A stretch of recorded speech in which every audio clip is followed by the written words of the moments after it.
What's up, everybody? Welcome back to the Trailer Park Live right here on the 2nd Street Marvel, where we're coming at you live every single Friday night at 8 p.m. Pacific Standard Time.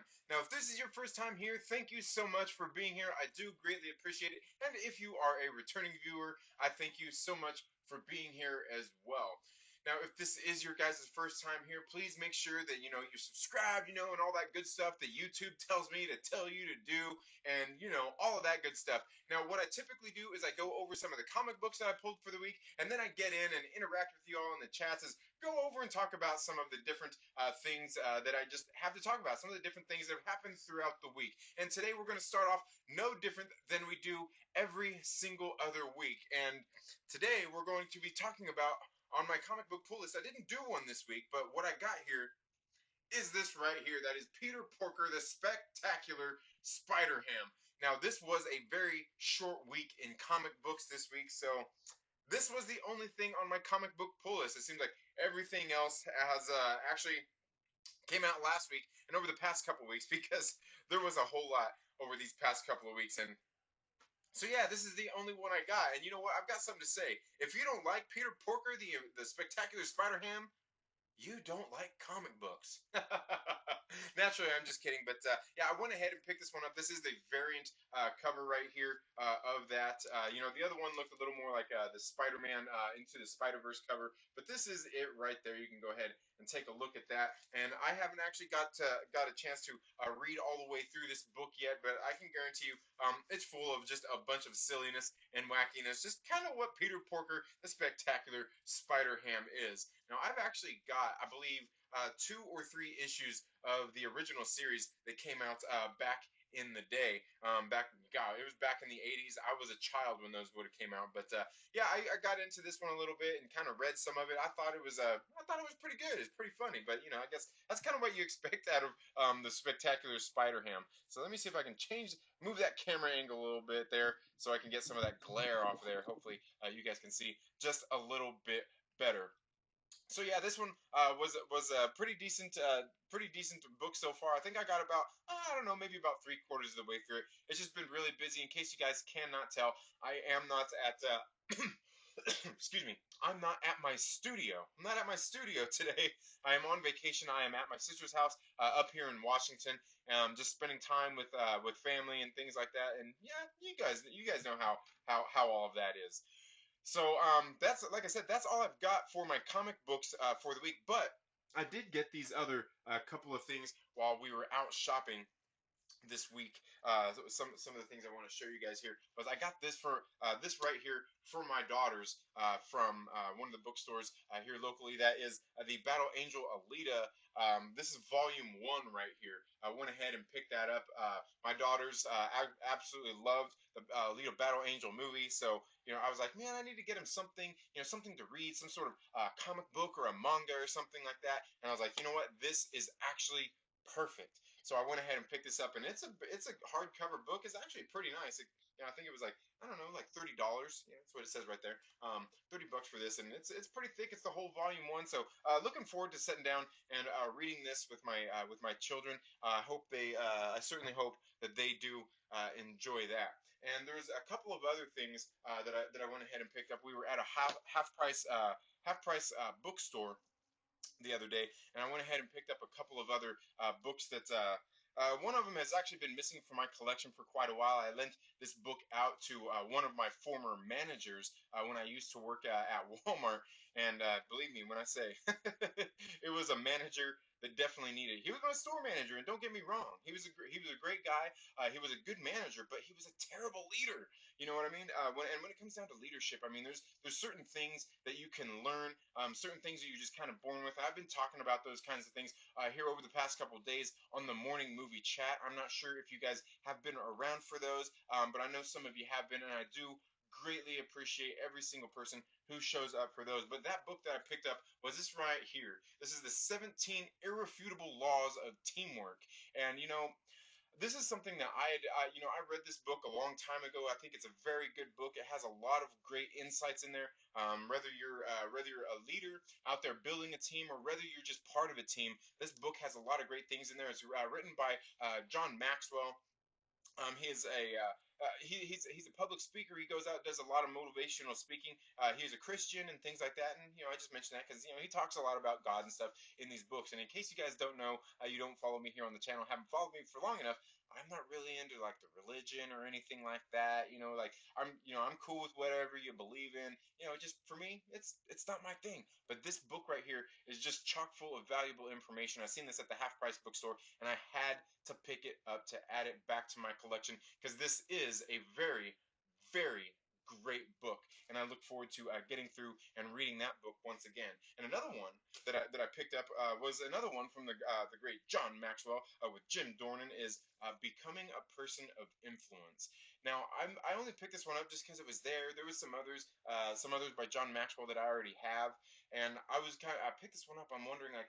I wonder if I actually own this one in like a thick book that I have that's in a not abridged but like a collection of different ones. But I went ahead and picked this one up anyway, just in case, because John Maxwell is very good at getting his points across and things like that. So these are things that are very important to me in my life when it comes to just everything in general, just life in general, because becoming a person of influence and having being able to develop teamwork skills and things like that is something that's very important.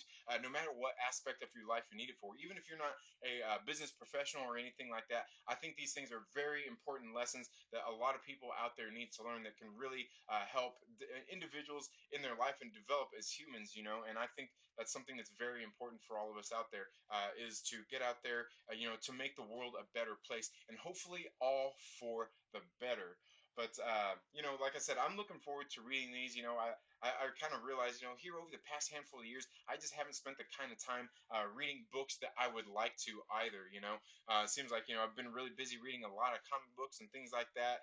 Busy watching movies and stuff, just things that I've always kind of done. But I'm like, you know what? It's been a while since I've read a really good book, and believe me, guys, at home, I've got quite a collection. I got quite a collection of some pretty decent books out there as well. But that's all I really have for comic books and even books in general today. I see there are several of you here. Let's go ahead and get here into the live chat and see who all we have here. Looks like we got the Senate. The Senate, thank you so much for being here. A great supporter of the channel. Wookie Supremacy says, it's time to burn down the trailer park. Yeah, man. Again, I hope you're doing well. The Senate says, and I'm sorry, should I be calling you J528? I don't know. I think we all know who you are, though. We know who you are.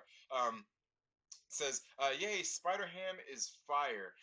Yeah, Spider Ham is really good. Really funny stuff. And, like, to me, this is one of those kind of books that can't really be ruined because it's nothing but pure silliness anyway. You know what I mean? And, that's something I look forward to when reading a book like that because, I don't know, it's just silly. I mean, it's Peter Porker, Spider Ham, right? I don't know, just very silly stuff. Jay says, Alita is good manga. Yeah, I was gonna say, and I definitely need to read it. I haven't read a whole lot of manga. Another one that I want to check out is I want to go through and buy all the Dragon Ball books, as well as Dragon Ball Z, Dragon Ball Super, and get in through all of those because I'm a huge Dragon Ball fan as well. Terrazon is here. Thank you so much for being here. Greatly appreciated, Terrazon. Another great supporter here of the channel. Um, let's see. Jay says my favorite manga is Death Note though. I've never read Death Note, but I have definitely heard of that. Maybe one of these days I'll have to go ahead and take a look at that. Bake the Snake, thank you so much for being here. Says Berserk is good manga as well. Awesome. I'll have to check that out. I'll have to check that out one of these days. And the nice thing about mangas is like you can get like at my local comic book shop, you can get like the thick book, man. It's a thick one, and it has like have like 3 volumes in there for like the price of like I don't know, like $20. You know what I mean? And like that's a hell of a price for something like that. You get a lot of content for just like dollar for dollar. It's a really good deal. So yeah, I'll see if I can check some more of those out. Wookie Supremacy says Ryuk is the goat. I've never read that one. I've never heard of that. Is that like one of the characters in there, or is that the writer? I don't know, man. I'll look into that. Let me know down in the comments below. Tara says, "Good to see you, Wookie." Agreed. Wookie, one of my favorite characters. Okay, so it was a character in one of the books. Awesome, awesome. Wookie Supremacy says that's because I'm so damn good looking. Kobe, hello. How are you doing? Now, Wookie, you actually just dropped a video, I believe, a couple days ago. I didn't get a chance to see, so I need to go back and check that out. If you guys haven't checked out Wookie Supremacy's channel, go check out his channel. Does some pretty good funny videos, and also go check out Kobe. Kobe is a very good movie reviewer. Young man. Just I wouldn't say he's just starting out, and he's very experienced for his age. I will tell you that. This dude knows his stuff, man. He does some really great movie reviews, and I know that sometime here in the future, he is going to be somebody that we're going to be seeing a lot more of here on YouTube. That's something I can guarantee that because he's very good at intricating his points, breaking down movies, and just talking about them. Very well spoken young man. Tommy, what is up, my brother? How are you doing? I hope you're doing well. Um, let's see. Wookie Supremacist says Tommy. Yeah, man. Tommy's a very great supporter as well. In case you guys don't know, Tommy is one of the hardest working mods on YouTube. Very very great guy. And Tommy, I want to know, did you get your comic book in yet? I know that I shipped it off just before I left town to go on vacation. So I hope that's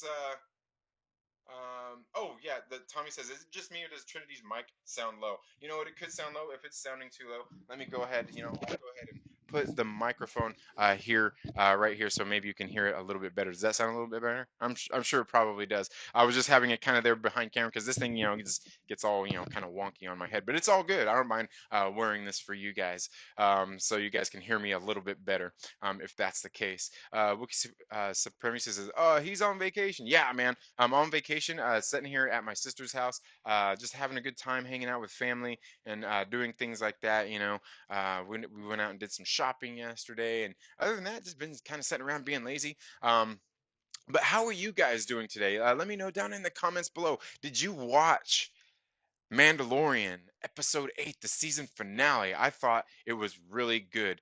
Snow Dub Music and Entertainment is here. Thank you so much for being here, my brother. He says hashtag Jenner check. The Aryan Gray is the area is gray in a 1 2 3 way. Yes, because in case you guys don't know, I am a Finn Poe Raylo shipper.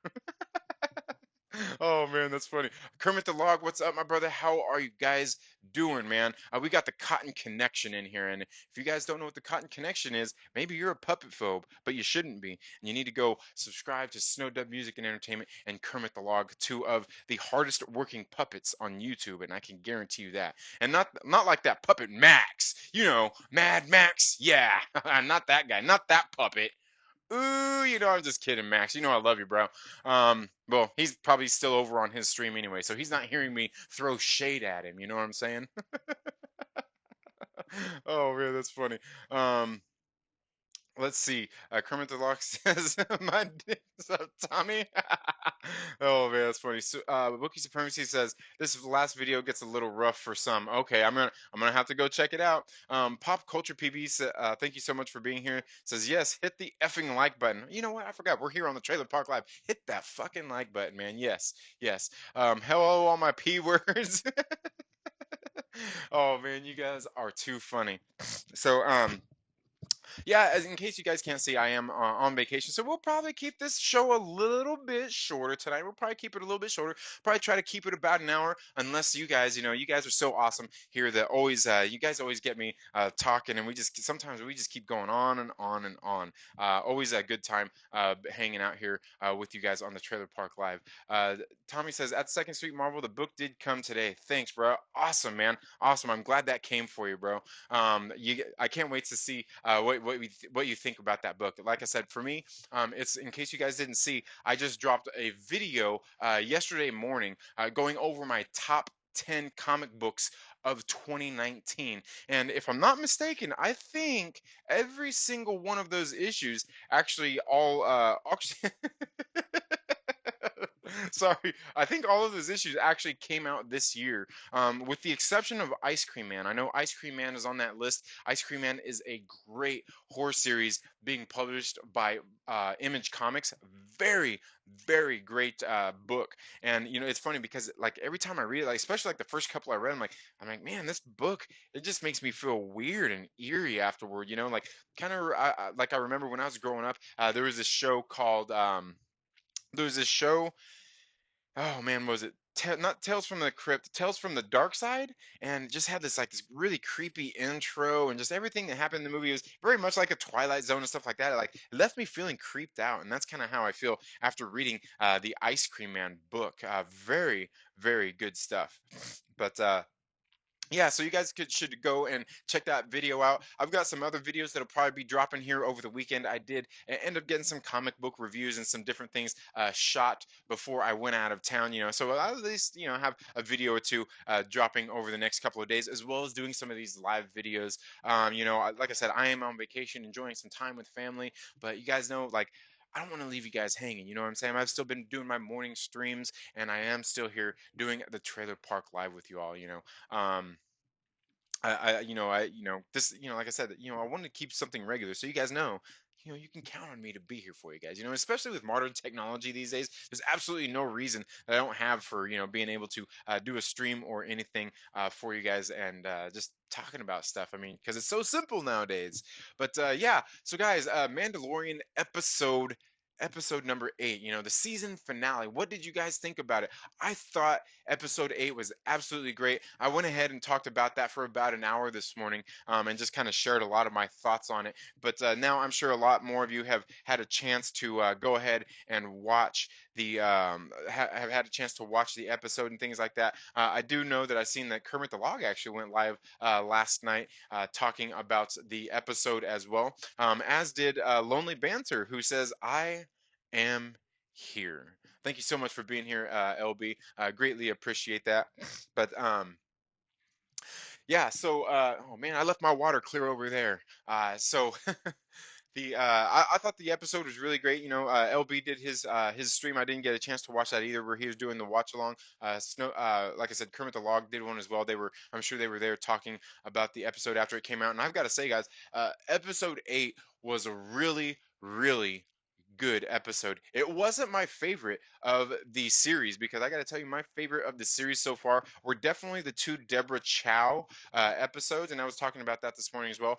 But we can see through the course here of episode 8 that Taika Waititi, you could tell the experience just on screen, that he has more experience behind the camera and directing live action and things like that. It really shows on screen.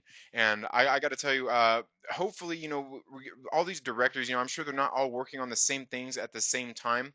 And, it makes me kind of wonder, how they did some of these parts, because, we got some of those flashbacks of oh man, what is his name again? Din. Oh man, what all of a sudden again? Din Djarin. We seen him when he was a child, and it made me wonder, because we've seen those flashbacks kind of throughout the season, and it made me wonder who directed those. You know what I mean? And did they get credit through the whole, through that whole thing? Because each episode says it was directed by its respective directors, but I was wondering, like, is that one sequence? Was that all directed by the same director? Or how does that work? I honestly don't know. Because you would think they would put on there, like guest director, or, like, I don't know. I don't know. I could be wrong, but I was sitting there kind of wondering that later with some of those flashbacks. But yeah, we can see that Taika Waititi, this really kind of had him all over this film. You could kind of tell his directing style and everything. And that's something I wanted to talk about, and I talked about this morning, was at the very beginning, how we see that interaction with the stormtroopers and everything. We were sitting there being funny, shooting after the at the little can or gadget or whatever it was that was sitting there. I guess it wasn't a can, but sitting there on the ground. And while I think some of that stuff was kind of funny, like for me, it just doesn't quite work. You know what I mean? Like it took it a little too far into that Taika Waititi territory, where it almost took me out of it. And at the beginning, I was sitting there kind of like, man, I don't know if I'm gonna like this. Like, I hope it don't continue this way. And you could like almost immediately, especially at the end, when we find out that it was Taika Waititi that directed, I was kind of like, you can really tell. You can really tell. But again, I thought this episode was really good. Giancarlo Esposito came in and did a phenomenal job. Did a really, really great job playing Moff Gideon. Really, really great stuff. Really great stuff, and just the whole pacing of the episode and everything was absolutely great. Now overall, I've got to say this series was actually something I thought was really good. That's kind of my overall thoughts on the series, and I hope that they continue to move in the same direction as they go into season 2 and season 3. However many seasons they're going to do. Obviously we know they're going to do be doing at least 2 different seasons, and obviously we know we're going to get Deborah Chow doing that the Obi-Wan Kenobi series. So I'm definitely looking forward to that after seeing the work that she's done here on the Mandalorian.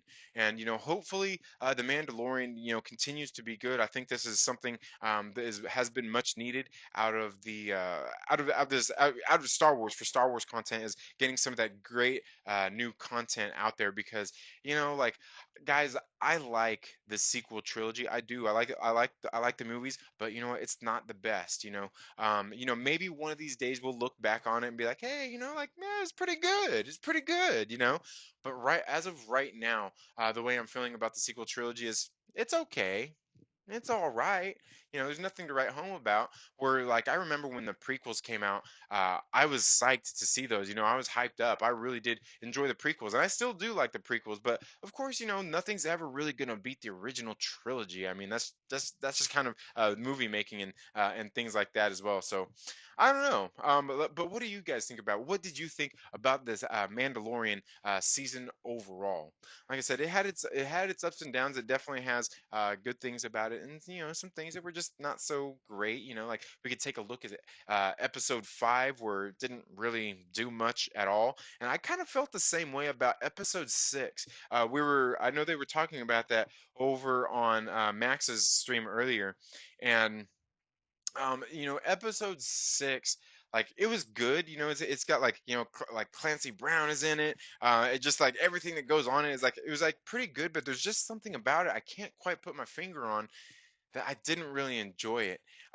So, like, it wasn't one of my top episodes. As a matter of fact, it's probably in the bottom 3 of episodes out of the 8. You know what I mean? Those the bottom 2 being the ones done by Dave Filoni, as we can see that he obviously isn't as experienced in his live action directing. But yeah, I don't know. I mean, how do you guys feel about that? I know a lot of people really did like episode 8, but for me, or episode 6, for me, it just didn't quite do it. But overall, I think the series was really great, and I really do look forward to seeing more of that as time goes on into the next series. So let's see what else everybody is saying in here. Um, uh, Let's see. Pop Culture PB says, "What up, cuz?" Oh, talking to LB here. Tommy says, "Second Street Marvel one-time direct donations." Just, oh, yeah, yeah, yeah. Yeah, there's thank you for dropping those in there. Appreciate that, Tommy. I didn't get a chance to put those all in the description or anything here. Just because I'm here using on my phone. I'm using this StreamYards app, and it's not the best, but you know what? It works really great for streaming when you're not monetized or anything like that. I think it does actually get the job done very, very well. Tara says, jumping between lives tonight. I'll be back. Awesome. Awesome, Tara. Yeah, I was going to say, I know there's a lot of people streaming right now. I know LB was over on John Talk stream earlier. And when I got on here, Mad Max still had his stream going on. And I believe Black Angus Reviews was even streaming live as well. So, a pretty active Friday night. It seems like usually on these Friday nights, it seems like I'm usually pretty open, and I usually end up pulling a pretty good audience. Not only because you guys are freaking awesome, but because usually there's not a whole lot of people doing live streams here on Friday nights. But you know what? That's all good, because you know what? You guys are here anyway, supporting, and I do greatly appreciate that. The Senate says, is Ice Cream Man a pedo?" No, no, no, he's not. Ice Cream Man is just he's just basically an ice cream man, and like he always shows up in these really unique weird situations in which things are happening, and he just has interactions with a lot of the main characters that are going on throughout the story, and he's really creepy. He's got these green eyes, and then when he smiles, he's got these teeth that look all sharp and everything. Yeah, it's pretty crazy. It's a really good series. It's a really great series. um Let's see. Um, and again, I hope you're all having a very great night. Wookiee Supremacy says, that guy ruined push-ups for me. Oh man, who? Which one? I must have missed something. Um, let's see. The sentence says "Dark Saber, biatch." Yeah, man, that was pretty cool. And that was something else I talked about this morning. Was am I the only one that thought that was? Oh man, what's that? Okay, am I the only one that thought that was a little bit odd that the Mando walked away from that ship without checking to see if if he was dead. You know what I mean? Like I just don't see him walking away from that ship with it burning and everything like that without finding out that he's dead. You know, like you need proof of termination. You know, I just don't see him. I just don't see him doing that. I thought that was a little weird. And then it says, I saw those live streams, but then I fell asleep. That's funny. Um, this last episode kicked ass. Yeah, it was. It was really great. And that's why I say I think a lot of that is due to the experience that Taika Waititi has in actually directing live action films and just, just him as a creative visionary of a filmmaker as well. Um, let's see. Wookiee Supremacy says Leaf Garrett. Leaf Garrett. Why does that sound familiar? Leaf Garrett. Oh man, I'm trying to think. Hmm. Let's see. Wookiee Supremacy says, "Is that guy Ren still alive?" Ren. Um, which one was Ren? I must. Oh, is that guy even still alive? Oh, which guy? Oh, Leaf Garrett. That's must be who you're talking about there. I don't know, and I'm trying to think of who Leaf Garrett is because that sounds very familiar. Very familiar that name. Marquise Roberts, what's up, my brother? How are you doing? He says. um. So yeah, and as we could see, um, a lot of people out there, everybody's, we're on YouTube. Everybody has to fit everything to their narratives. Everybody has their audience that they're trying to play to. You know what I mean? And I get it. It's just the YouTube game. You have your audience. You kind of know your audience. Your audience kind of knows what to expect of you, I guess. But we've seen over the course of this past week, ever since the weekend box office closed last weekend on the return, the Rise of Skywalker. I almost said the Return of the Jedi. Man, on the Rise of Skywalker, that everybody was talking about how this movie is a flop, it's flopping at the box office and all these kinds of things. And like, I get it. I get it. Everybody has their personal biases, but we can see that here over the holiday season, over the week, it's really started to pick up steam, and is probably going to go and have one hell of a second weekend. I'm pretty interested. I'm not a numbers guy myself, but I'm pretty interested to see what the I'm pretty interested to see what the ending box office is going to be, what the drop off was for this weekend, and maybe even just like this, the first week as compared to the second week and things like that. I think it's going to be pretty significant from what we can tell so far. But again, I'm not a numbers guy. I mean, somebody who's a much better with numbers than I am is my brother LB, the Lonely Banter. So I'm looking forward to seeing and hoping that he goes out there and does some more of his box office number videos because I'm still kind of missing those, LB, still kind of missing those, man. um but yeah, definitely, we can see it's being a tale of 2 weeks, man. It really is, it really is. um let's see. Wookiee Supremacy says it's an old-timey guitar. Oh, I must have missed something up here. um Marquise Roberts says, just glad to tune into this stream, Tommy. Nice, nice. Well, thank you for being here, Marquise. I appreciate that. Tommy says, "I'll do you one better. Why is the Mandalorian?" That's funny.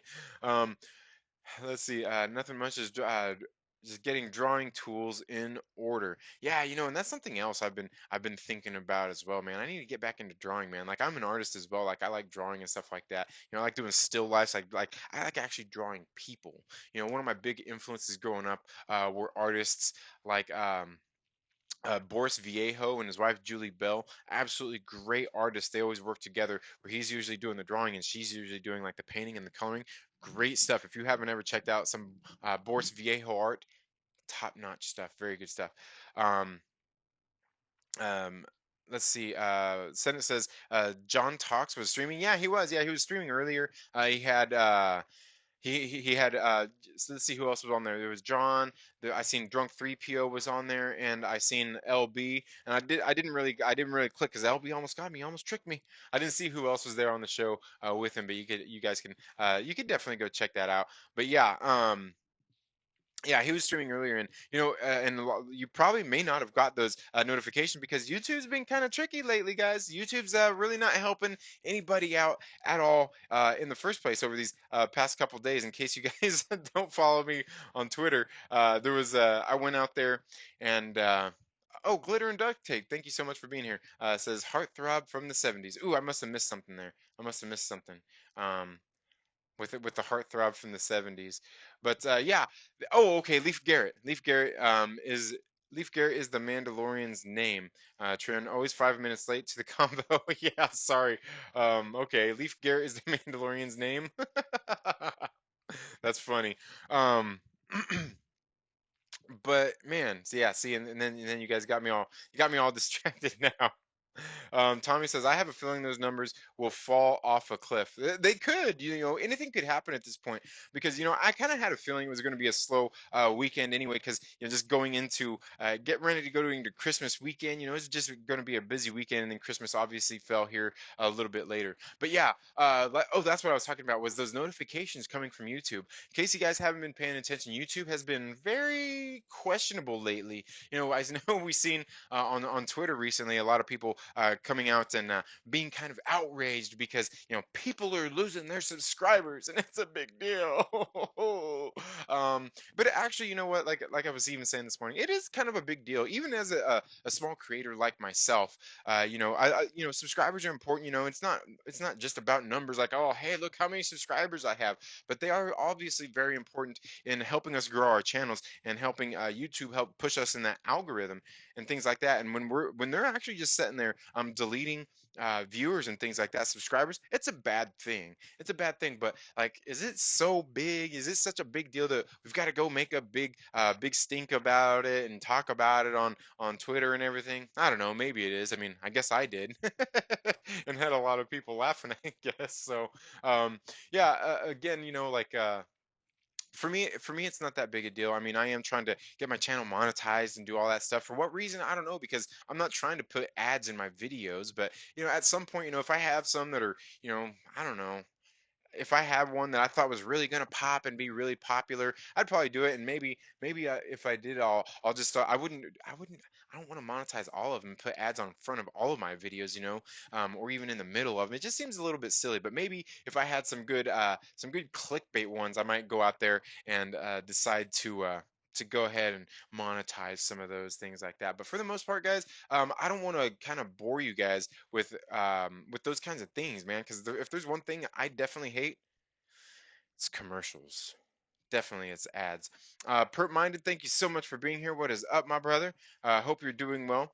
Wookie Supremacy says one of my biggest influences for my artwork was the combination of puberty and naked women. Yeah, certainly. And for me, that started at a young age, probably definitely before puberty. But for me, it's just like not just I mean, obviously naked women, but it's just the human body. I'm intrigued by it, because like our body is like it's. If you believe in that sort of thing, it's God's greatest creation. But it's really, our bodies are the ultimate tool. You know what I mean? Our brains are like a supercomputer, and our bodies can be a well-oiled machine if you go out there and take care of them, and give them, obviously, give them regular, feed yourself good food and go out there and get regular workouts and things like that. So you're running like at maximum performance. But yeah, I hear you, Wookie. That was kind of some of my inspiration as well. Things like that. You know what I mean? Kind of drawing fantastical things. Definitely. And plus, I don't have really imagination for drawing like superheroes or doing anything out of the blue. Like for me, like human bodies is where it's at. Just kind of drawing those things.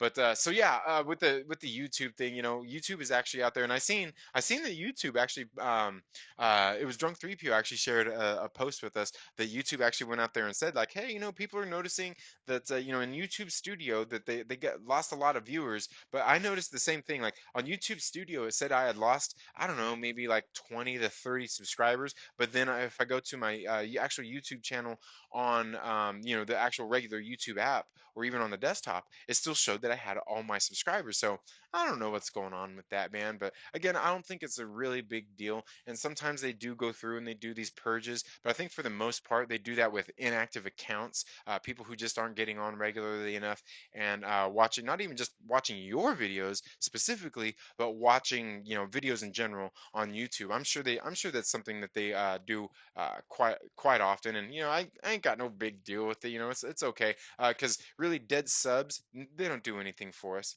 Um,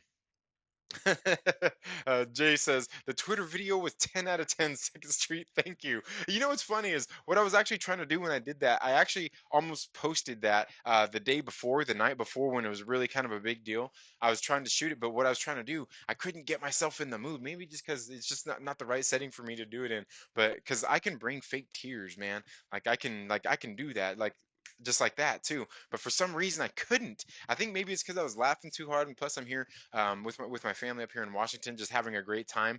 So I just think I wasn't in the headspace to be able to do it at the drop of a hat because quite normally. I can pull out tears like no problem just out of nowhere. Tommy says if you draw it better get a magnify if you draw it better get a magnifying glass. Oh man. Oh man, that's funny. Snowdub Music and Entertainment says the human form is the hardest thing to draw, actually. Yeah, and I think that's what I like about it is because trying to draw the human body and then just like all the different lines and just trying to the way our bodies contort and do different things is very interesting. I mean, I don't know how many times I sat around just drawing eyeballs, just drawing an eyeball and then just drawing an eye and then just drawing a nose and then just drawing hands and then just drawing just all the different body parts and trying to do things like that. Very, very challenging work. You know what I mean? It is very hard, and like I said, I like doing pencils, so all my stuff is usually black and white. I've never really been a color guy, as in coloring like my own work. But yeah, the human form is definitely, and maybe that's what I like about it is a challenge, because that's one of the things that I like is a challenge. I've always liked having things that were challenging. You know what I mean? And I think that's something that we should all do is have things that actually challenge us. Certainly. Certainly, Tommy says faces can be rough. Yes, they absolutely can. And part of the thing with me when I draw, well, like one time I was drawing this naked chick. I was sitting there drawing this girl, and I drew her, and I got half of her body done. I was like, this is perfect, and I couldn't get the other half drawn. Like I tried everything, and I just like at one point, I don't know if I still have that picture, but I just like left the rest of it blank, and I was like, I can't do it. I can't do the rest of it. Although you would think that knowing better, if you actually study and observe the human body and the human face, it's not asymmetrical. So like if you take part of your face like this, it looks different from the other part of your face. It really does. I mean, it might just be a small noticeable difference, but it very much is very different. Because our bodies aren't asymmetrical and things like that. So very better, very interesting stuff. But yeah, yeah, faces can definitely be rough. Wookiee Supremacy says every time I draw guys, it turns out looking either like a superhero, muscle chart, or some kind of monster. I've got the female form down. Yeah, yeah, definitely. Me too. I mean, because obviously you spend more time, Um, you know what? It's because as a man, you have more appreciation for the female body. Where well, and maybe not all men. I'll give you that. Maybe not all men.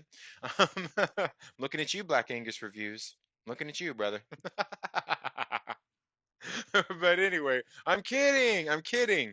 But yeah, I think that's it for the most part. And I think the opposite would be true for women as well. But honestly, I gotta admit, I think there's plenty of women out there who definitely appreciate the female form as well.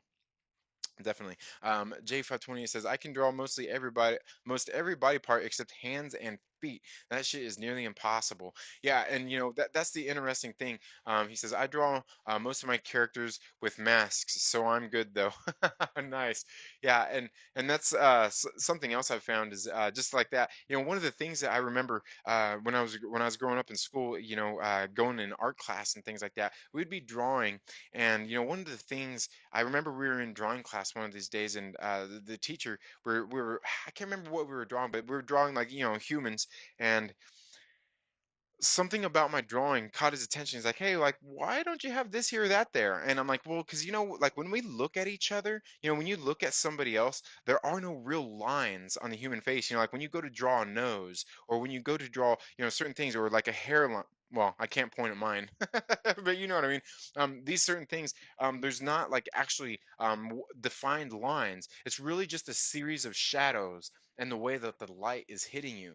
So to me, that was always more important. Where I would get a few details in there, like maybe some nostrils, a mouth, but like when it came to the lips, I never drew lines for the lips. I always just used shading, and then obviously, just how the kind of like the wrinkles or whatnot, if you will, in the skin, like on your lips and things like that, to show just showing different textures. Very very interesting stuff. But yeah, um, definitely crazy stuff. Wookiee Supremacy says, feet are easy to hide. I'm not going to get into that, but yeah, you're right. Attractiveness is determined by the golden spiral. Symmetry is not what the brain is registering. Right. Yeah, definitely. And and that's the thing. Like, I like what you're saying. I'm not sure what you mean there by the golden spiral. But ooh, Wookiee. Wookie, you're getting into some interesting stuff there, talking about the Fibonacci sequence. Hey, I like that, man. I like that. I like that. Um, but yeah, and see, and you know the thing, and I've talked about this before when it comes to like attractiveness, like like me, like you go out there and you see, we got, like you can go out there and see like traditional beauty. I mean, you look at your like a Margot Robbie, you look like at a Gal Gadot, who, these women who are absolutely beautiful. But me, I sometimes I like odd looks. You know what I mean? I like odd looks in people. Like look at the actress Hope Davis. I always found myself strangely attracted to Hope Davis. But another great example of how odd looks are, because somebody, I've always wondered myself, like, is she hot, is she not? And I come to the conclusion that she is Molly Shannon. Molly Shannon, yeah, yeah, from Night at the Roxbury. She was from Saturday Night Live fame. There's just something about Molly Shannon I found. She's just hot. I don't know what it is about her. Or even look at like a Kristen Wiig. You know what I mean? How they have these untraditional looks. And I love it. I love it. And there's nothing wrong with traditional beauty, like I said, like Margot Robbie or ooh, or Scarlett Johansson or anything like that. That's great. Ooh, or Karen Gillan. But something about when you see somebody who's just got like these odd features that just kind of stand out. It's just something that I really like about that. Something I definitely like about that. But yeah, you're right. Yeah, good stuff, man. Good stuff. And yeah, that was a great reference there. Wookiee supremacy with the Fibonacci sequence, and that's something I haven't really looked into a whole lot is Fibonacci, but I have read somewhat up on that, and very interesting stuff there that you're talking about. Curtis YZ says, "Hell yeah, second, agreed. Yeah, definitely. Let's see, and thank you so much for being here, Curtis YZ. I appreciate it. Perp Minded says Lupita. Oh, you must be talking about Lupita Nyong'o, right? I'm guessing that's who you're talking about. Yeah, and yeah, she's very beautiful too. Very beautiful black woman. And hey, man, I honestly before I met my wife and we got together and everything, there was actually I was actually there was this girl I used to work with before, a black girl. Her name was Shanisha. I used to work with her, dude. I was like Dude, I was head over heels for her. She was so cool. She was so sweet. She's very beautiful woman. And yeah, and I'm still friends with her to this day. We still keep in touch and everything. But yeah, like I said, yeah, very, and yeah, and especially, one of the things about Lupita Nyong'o is, man, she's like dark, man. She's like dark skin, and I like that too, man. I'm not, like I'm not, I don't care about those kinds of things, like whether you're black, you're white, or you're Mexican, or any of that. That to me, that stuff it's completely irrelevant when it comes down to beauty. You know what I mean? Very cool stuff. Like I know there's another. I see people occasionally sharing pictures of her like on Twitter and Facebook and stuff like that. There's this other. She's a model. This black woman, and she's very very dark. But like you see her, and it's like, dang man, like. She's beautiful. She's beautiful, man. Absolutely love it.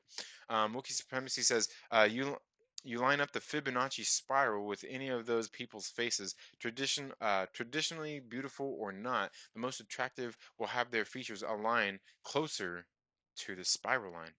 Interesting, interesting. I did not know that. Interesting. Like I said, I need to read into more of that kinds of stuff and look up some of those kinds of things. I remember there was somebody one time talking to me about because we were talking about religion and things like that, and they were talking about like geometrical something something, and I can't remember what it was, but it all kind of had to do with that same stuff. I was like, that's very interesting, man. It's very interesting stuff.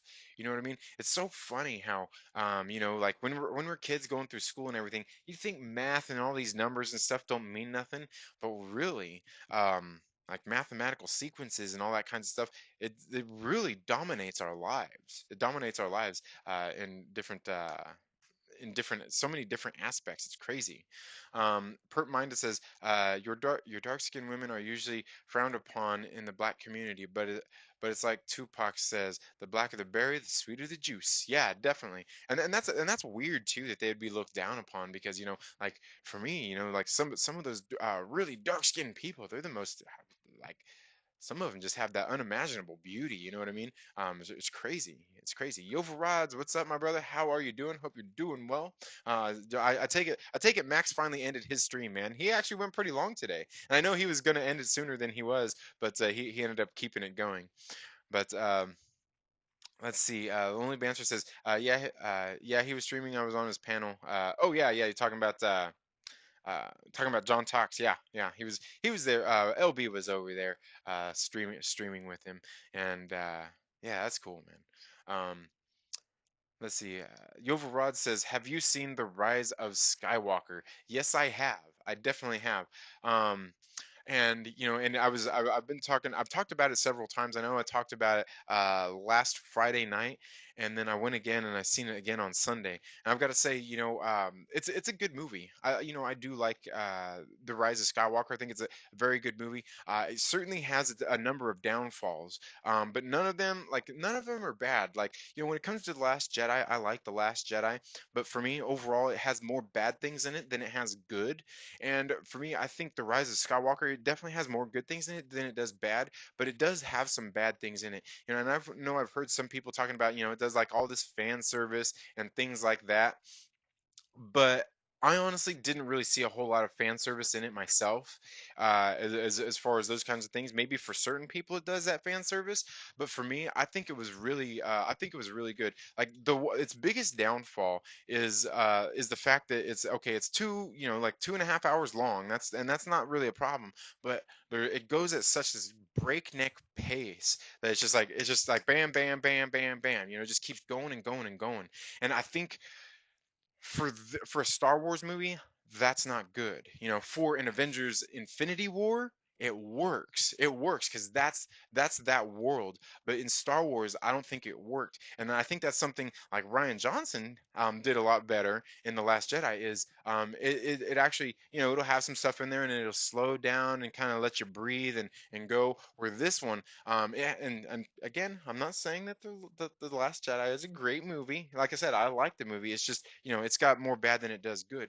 But the Rise of Skywalker, I think that's its biggest downfall. Is it moves at that breakneck pace and it just keeps going and going and going, and it's just like a wild ride. And while there's nothing wrong with that, that's not Star Wars to me. That's not Star Wars.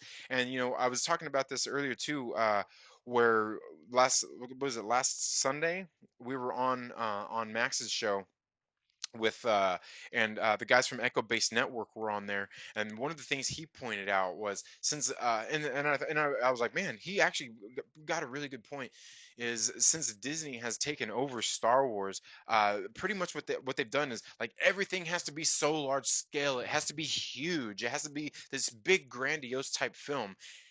And to me, that's not Star Wars. It doesn't have to be big and like some big epic adventure and crazy like that. Star Wars was never really that to me. It was just like just a. And for the most part, I think Star Wars, up until the sequel trilogy, were always slow-paced movies. They're really slow-paced. And not slow as in they drag along and they make you go to sleep, but they're just slow-paced. They just move at a good pace, like a movie like that should. You know what I mean? It lets you breathe. It lets you have fun. It lets you enjoy the exciting moments. It lets you enjoy the down moments and those different kinds of things. And I think that's something very important where we can see that since JJ launched it off with The Force Awakens, it was big. It's larger than life and all of these things. And it doesn't have to be that. It doesn't have to be a Marvel Studios movie. For me, that's not where Star Wars built its success or anything like that. And just the same as I've talked about that before, where they've been really pumping out content as well with the Star Wars movies, and I don't think that that's where they found their success neither. And I think that's somewhat kind of hurt them in that arena with their films, since they've taken over these Star Wars franchises. But that's just how I feel about it. Let me know how you guys feel about that. Let me know how you feel about that and my thoughts there, Yova. Let me see what you think about that. And let's see where were we here? Joe 4771, how are you doing? I hope you're doing well. Um, Let's see. Yova says the Rise of Skywalker was good. Yeah, it is. It is. Wookiee Supremacy says Rise of Skywalker blows. It retcons Return of the Jedi. F the mouse. Yeah, and that's one of the things. And you're saying the Return of the Jedi, and I've heard a lot of people talking about how this movie kind of retcons the Last Jedi, and I don't feel that it did that at all, and I don't even feel that it just took everything and just brushed it aside. Now, I do feel at some points where it kind of took shots at it, but I don't think that it really nullified any of that kinds of stuff. I don't think that it did. And I've also been on record plenty of times saying that for me, a lot of people talk about Luke Skywalker's character and what Ryan Johnson did to him.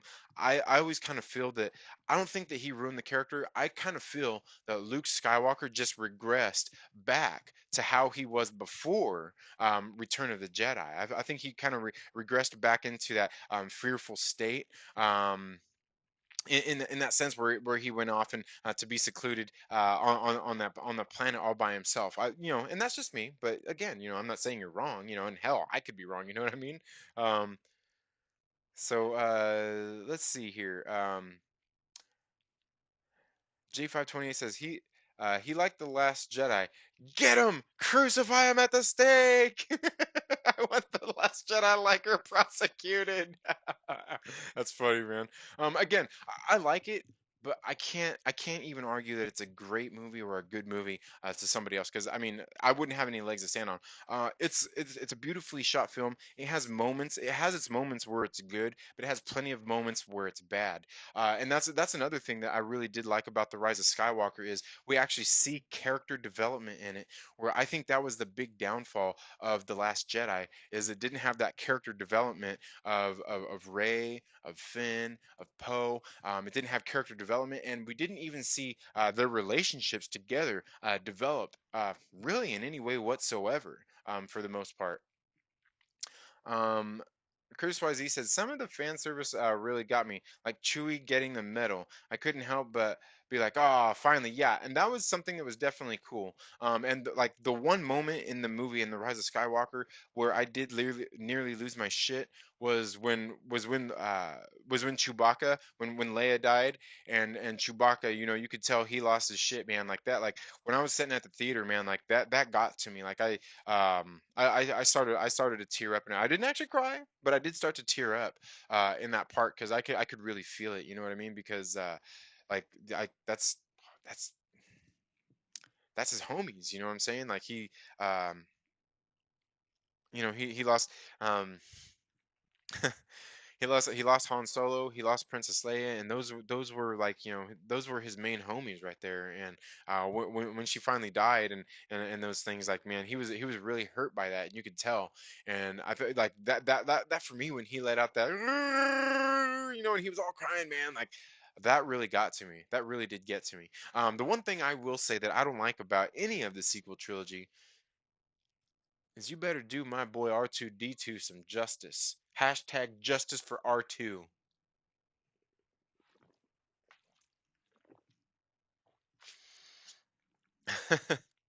J528 says, is what I would have said if I was dumb. Oh, I must have missed something there. Oh, um, Yovel Rod says, yeah, what bothers me is that, without spoiling it, that character's death and the ending, which was very down. Um, okay, you're talking. Okay, obviously, I'm guessing you're talking about Leia there, and then the ending. And see, for me, like, I didn't mind the ending at all. The whole, like, who are you? I'm the Skywalker. Like, I'm okay with that. Um, to me, that's no big deal. I mean, I think because for me, like, she went through her life not really knowing who she was or anything like that anyway. So I think she was just looking to people that kind of she looked up to and inspired her, people that she held close to her heart and things like that, and decided that she wanted to somewhat live up to that name and live up to that legacy and maybe continue it on. So I like, for me, I didn't really, that part didn't really bother me so much, but I did think that was a cool scene at the end though, where she actually went there and she got on the little thing just like at the very beginning of the movie, and she slid down into their little homestead and kind of checked it out, and it was just kind of just taken aback with everything there, being there at this place where all this history had happened. I thought that was kind of cool. And again, like me, like, I like Ray, the character. I like Ray, and I think they really did a disservice, and that's why I say in the Last Jedi they did a disservice in those films by not developing those characters, not developing those relationships or anything like that. Where a lot of people say Ray is a Mary Sue, and I get it, I totally get that. I think a lot of that is just because the character development was not there in the Last Jedi. And I've talked about this before as well, where people say that the Force Awakens was really just like a reboot, a remake of A New Hope, which it very much is. I could totally see that. I totally understand that criticism of it.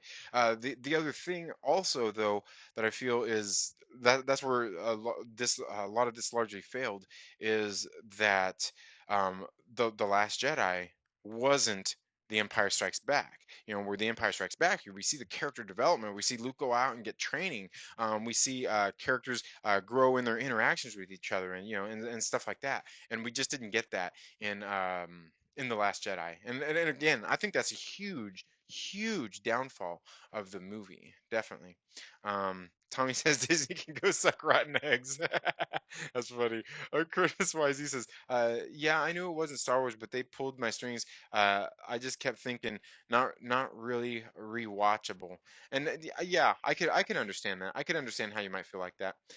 Joe 4771 says, one of the Iron Man movies has so much continuous action that I fell asleep. Which one was that? Was that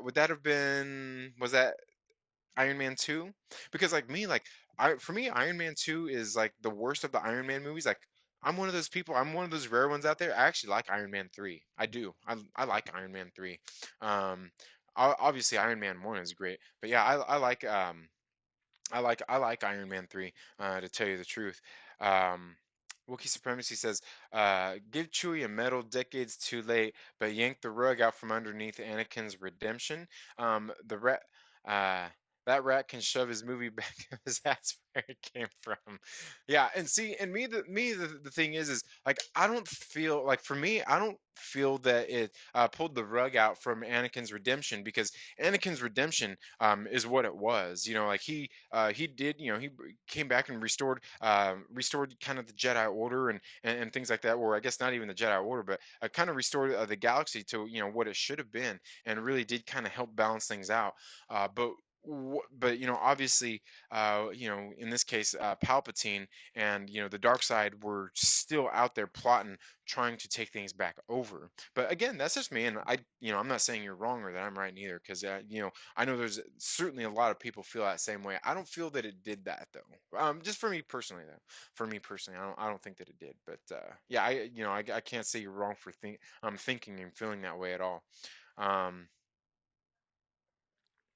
Let's see. Lonely Banter says, unsub then resub. Yeah, yeah. I was gonna say, I know I've had that too. Where there's certain channels that I'm not getting notifications from or anything. So I go through and I unsubscribe and then I resubscribe, and I all of a sudden get their things again. I also think some of it too is YouTube don't push out the notifications to like a channel, like say you're subscribed to my channel, and maybe you came and you watched a bunch of videos, and then maybe you just didn't interact for like a week or two, or just didn't come to any of the videos. Maybe you were busy or whatnot. I think it's kind of like a lot of things, even like Facebook and stuff like that with their algorithm, in that it's going to push it to, it's going to push you the notifications of the channels that you're interacting with the most. Because I know like Young Rippa 59, I get like, I'm very active on his channel. When I see him pop up live, I go click it. When he got the new video, I go and click it, and watch it and things like that. So I like, I know a lot of people, even on his stream, say that he don't get a whole lot. They don't get those notifications, but I'm like, I get every single one. But again, I'm very active on the page and everything as well. And hey, I got a wrench over there. I got a wrench over on Young Ripper's channel, man. That's pretty cool, man. Um, but again, I guess that's kind of developing relationships and things like that as well. So yeah, but yeah, I think that's what it is when it comes to some of those things, like here with the YouTube and the algorithm and things like that. Because I know I've certainly like even LB there for a while. I wasn't getting notifications, and I was kind of surprised because I'm like, I typically go and watch all of his videos, and I knew that I think there was like about a 2 week span there. I'm like, dude, where's LB at? I haven't noticed any of his videos, and I go back, I'm like, and I remember seeing a couple here and there that I had just missed, but I wasn't getting any. And I go to his channel, I'm like, oh yeah, of course. Well, there they are. There's the videos right there. So I think some of it's that too, and how active we're being on some of our favorite creators' pages as well. Um, Chris Wisey says, no, it doesn't retcon as much as trying to fix and make more sense out of the bad shit. Yeah, yeah, I agree. And to me, that's another thing too, is they shouldn't have tried to fix anything. They shouldn't have tried to, go back and sweep it under the rug and act like it didn't happen or whatnot. I think they, the best thing is just move forward. Just move forward, just and the thing is even just like the Last Jedi didn't do it as well. It didn't build on what the Force Awakens was, and then the Rise of Skywalker turns around and doesn't build on what the Last Jedi done. And like I said, it has its downsides, but this fact still remains: you gotta build on what came before it. I mean, that's just, I don't know. I could be wrong, but I think that's just filmmaking 101. If you're doing a sequel, you know what I mean? You gotta build on what came before it. You know, but that's just me. That's how I feel about it. Um, Let's see. All right. So it looks like I'm all caught up with the chat finally. But yeah, I don't know, guys. But yeah, I did like the Rise of Skywalker. When it comes out on DVD, I'll probably buy it. I own all the Star Wars movies anyway, except for Solo, which I have planned on buying because I actually like Solo. Again, that one's one that's not a great movie, but I will end up owning it at some point as well. I'm one of those people too. I wish that we would have just got the Lord Miller version of the movie. I'd rather see Phil Lord and Chris Miller's version that they had going. To me, they're great directors, and I won't say great directors. They're good directors, and they have there's certain things in their wheelhouse, and they do certain things right.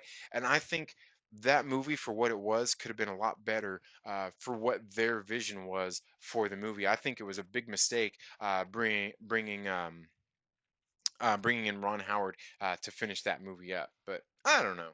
That's just me. Um, let's see there.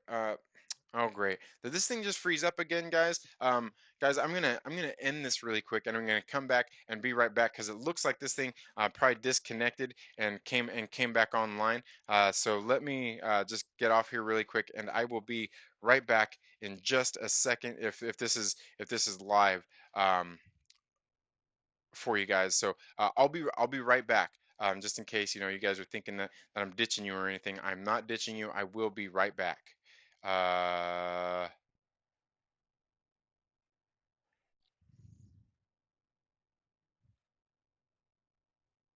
there we go.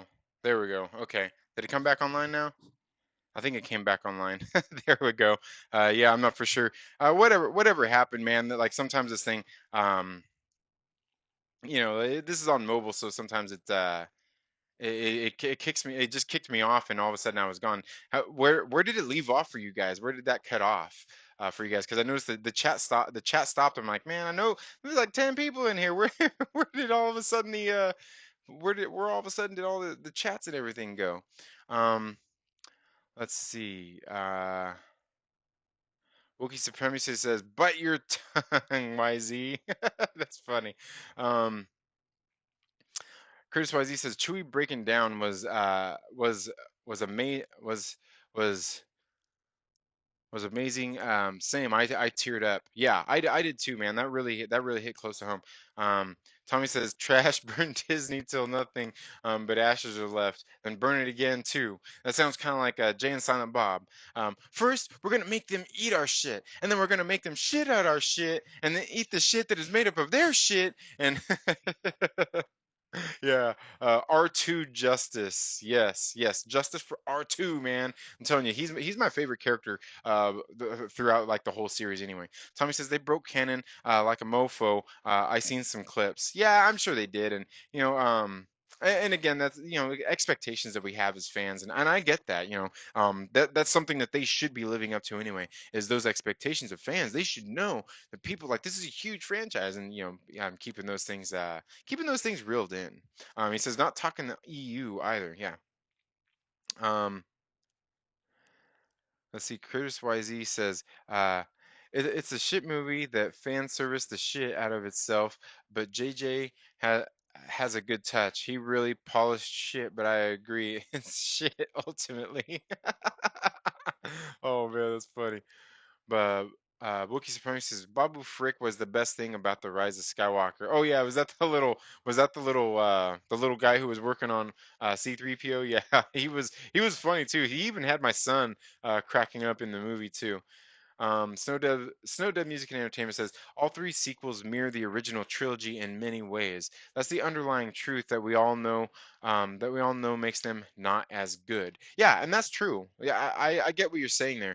Because ultimately, I mean, uh, and I get it. I get why they would do that, but at the same time, they should be a little bit wiser in the way that they go and do that. Wookiee Supremacy says so happy they sidelined Tico. Yeah, yeah, I think that was smart on their part. Immortal Biggie Shack, what's up, my brother? I hope you're doing well. Aggressively relaxing says no one was or is more irrationally angry at the concept of Star Wars than me, Tommy. Don't you dare besmirch my critical analysis. Aggressively is too funny, man. You're too funny, dude. Like you're too funny for your own good. Aggressively relaxing. You're too funny for your own good and my own good. So that's two people that you're too funny for our own goods. Two Gun Pedro, what's up, my brother? How are you doing, man? How are you doing? Hope you're doing well. Discovery Bay Comics, what's up? What is up? Um, Chris YZ says, "Well, I've never seen a stream end, then come back." Yeah, yeah. I was gonna say, this thing froze up. Sometimes it does that. It kicked me out, and I had to re-sign back in and everything. I don't know, man. It's weird. It's weird. Um, Curtis YZ says, "I love that Jay and Silent Bob scene. I forgot about that. Yeah, man, that is a great scene, man. And that's some of my favorite stuff too. Is the Jay and Silent Bob stuff. RC Scott, thank you so much for being here. Says, with the exception of the Clone Wars animated series, Star Wars ended with the Return of the Jedi. Yeah, fair enough, and that's fine. Because I know there's plenty of people out there who don't like the prequel trilogies. I thought the prequel trilogy was pretty good. I mean, is it the best? No. I mean, it definitely has its downfalls as well. There's plenty of things in those that don't work for me. But anyway, guys, that's enough Star Wars talk, man. Who wants to keep talking about Star Wars, man? The movie's out, we've seen it. Nah, let's move on. Let's move on to something else. How about Tenet? You guys see that trailer for Tenet? And I'm talking not talking about that the regular trailer. I'm talking about that little prologue that they showed at the movie theater before the Rise of Skywalker. They did like this little like I don't know, it was like 5 minute or so trailer for Tenet, and that movie looks fucking badass, man. That movie looks badass. LB says y'all delusional with these Star Wars ended here mess. Nah. Oh man. But yeah, did you guys see that movie, that trailer for Tenet? That movie looks absolutely great. Christopher Nolan once again going to knock another one out the park, man. That movie looks great, and I can't wait to see it. But What about, okay, what do you guys, and I was talking about this the other day too, is Wonder Woman 1984. What do you guys think about that, man? Um, like every time I see that trailer, like I get more hyped to see that movie. That movie looks great. And it's ridiculous for me to say that because if you guys follow me here long enough, you know that like when my opinions when it comes to Gal Gadot, she's not a great actress. Beautiful lady, not a great actress. She's good. She's good. She just needs to develop her acting chops and things like that, and develop more in her acting wheelhouse. But man, I am telling you, that Wonder Woman 1984 looks absolutely great. Patty Jenkins once again looks like she's uh, it looks like she's bringing the fire with this movie, and that's something else I wanted to talk about too. The comic book G Spot Galvin. What is up, my brother? How are you doing? The Lonely Banter says Gal Gadot can't act for nothing. She get by on looking good. Hey, and that's okay. I'm okay with her looking good, but I at least want to see her developing as an actress, getting more into her wheelhouse. And there was something else too, like I was talking about that on Twitter with God, who was it? Micah 2D or D2. You know who y'all know who I'm talking about. We're talking about that because we're talking about Cara Dune, and you know who I'm talking about. Why all of a sudden did I forget her name? Gina Carano. Where we seen her in Deadpool, she was like, nah, she had a bit part in it anyway. But Tim Miller probably wasn't the best person to bring her out in her. I think that was her movie debut. Probably wasn't the person to bring her out and to her work to her strengths, where Patty Jenkins done that with Gal Gadot. Definitely done that. But we can see, I think just even what we've seen in The Mandalorian, I think we can see that in just this short amount of time, Gina Carano has actually grown in her acting career. Like her chops have gotten a little bit better through the course of her career so far in just acting. And I can't wait to see more. She's a very, a very beautiful woman as well.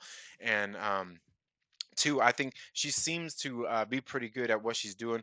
She seems her emotes, how she emotes a little bit, seems to be pretty good, and her presence, her on-screen presence, is very good. Which was something else I wanted to mention about the Mandalorian, because and that being Pedro Pascal, because he's going to be in that Wonder Woman 1984 as well, and I'm looking very forward to that. Because I've only seen Pedro Pascal in a couple of movies, which that is what was it, the Kingsman, the Golden Circle, wasn't that the second one that he was in? And then now in the Mandalorian, and then he's going to be in Wonder Woman 1984. But I think it's weird because like I remember when I first seen him in the Kingsman, I was sitting there like, I don't know, and he has that mustache too. He has his mustache that he seems to have in like all of his movies so far. And then they took the hat off on the Mandalorian, and I see him with his with his mustache, and there's something about him. Like he reminds me of Burt Reynolds. He reminds me of Burt Reynolds, and that's a good thing. That's a good thing because Burt Reynolds was awesome, but he just got, I don't know, he seems like he's got this sort of charisma about him that like the way he carries himself, just like the way that he's acting. I think he's going to have a good, and again, I haven't, that's when I first really noticed him. I haven't gone through his IMDb and seen what movies he's done, but I think he's going to be a really good actor through the course of his career. And he's another one of those I can't wait to see how he does and how he develops as an actor, because like already, like I said, I haven't looked up his IMDb, but he's very good.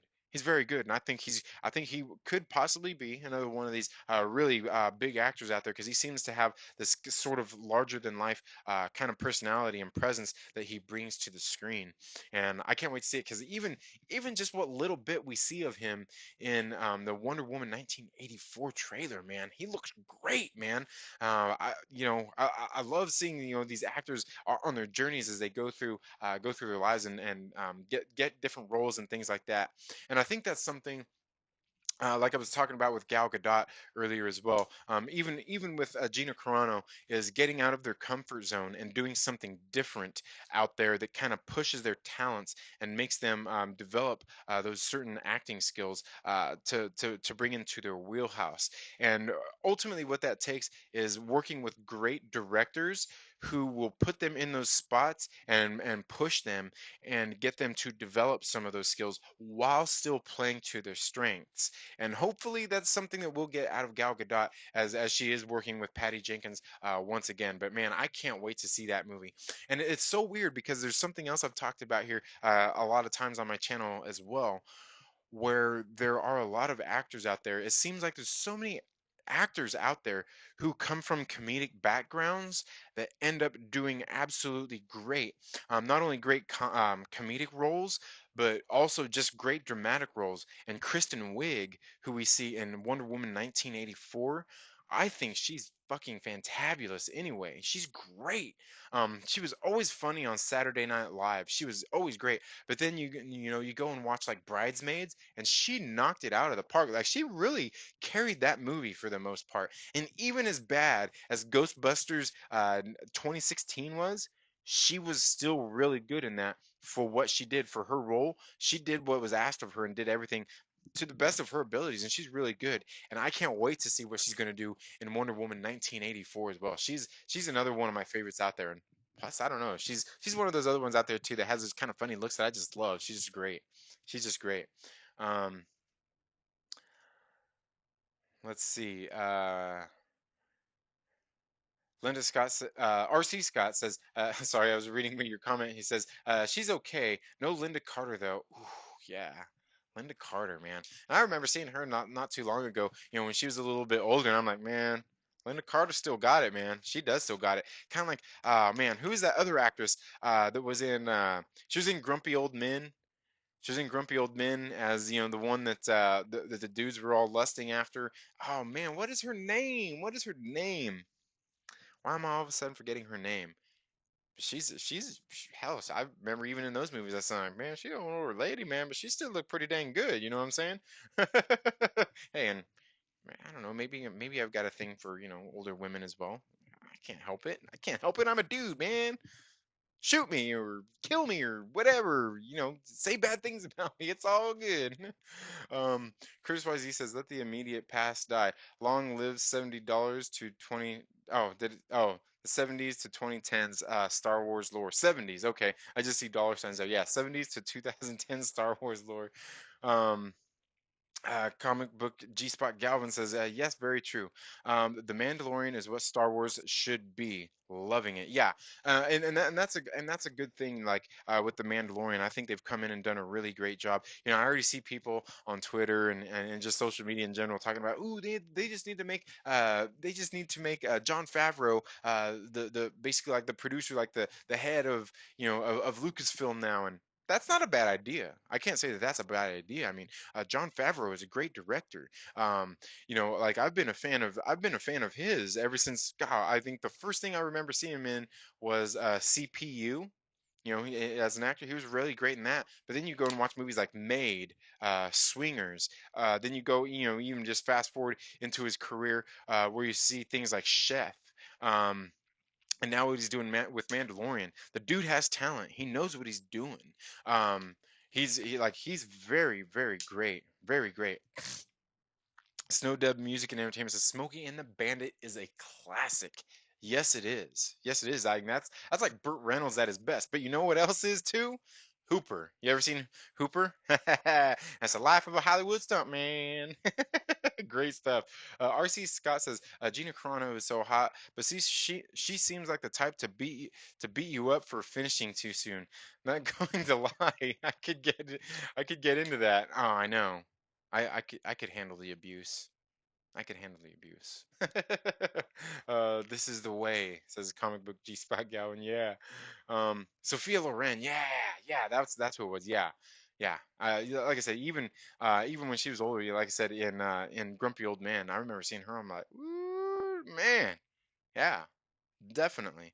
Oh no, yeah, Anne Margaret. There we go, Anne Margaret. Yeah, it was Anne Margaret. Yeah, that's right. Yeah, good spot. Yeah, yeah, yeah, Galvin knows. Yeah, that's who it was. Yeah, and yeah, and there he goes, redhead. She's a redhead. Can't deny gingers, man.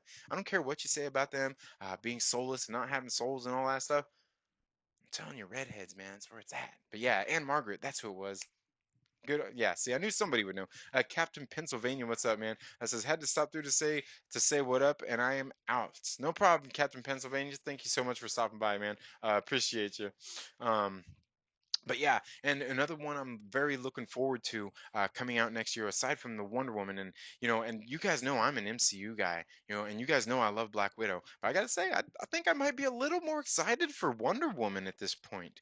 But Black Widow, man, I cannot wait to see Black Widow. Um, she's definitely one of the, obviously Scarlett Johansson is a great actress, and her character that she's done here over these past like 10 years or so in Black Widow has been really great. Now, we won't get the Black Widow movie that I want to see. We all know what that is. I've talked about it plenty of times here on the channel. LB's probably, his eyes are probably rolling the back of his head right now. But I can't wait to see this movie. It looks like it's very good. I can't wait to see it, and I have plenty of things, plenty of theories that I need to set down here over the next few days and write some out so I can do some videos when I get back home about it.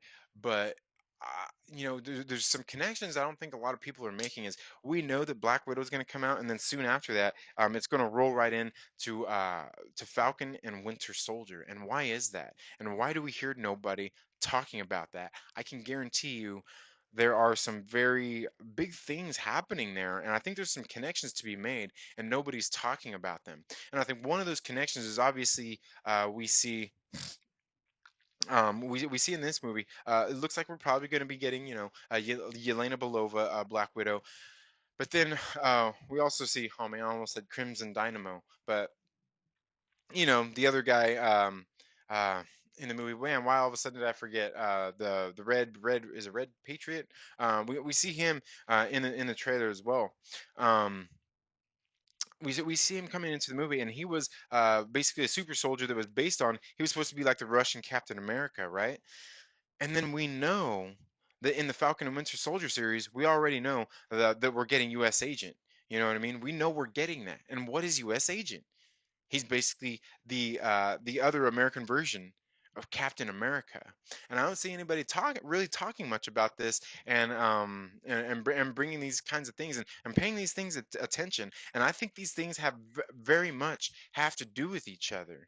Um, and some of the things that that I want to point out are very important here going forward. Let's see, comic book G Spot Galvin says, yep, their loving souls still hearts, no souls. Yes, Black Widow for sure. Yeah, man. RC Scott said, did you hear the rumor about Daniel Radcliffe playing Moon Knight on the Disney Plus show? I did see that. The only thing is, I've seen those rumors, and a lot of them have come largely out of a lot of the clickbait rags out there, like the comicbook.coms and stuff like that. And I thought I seen somebody say maybe Charles Murphy may have said something about that.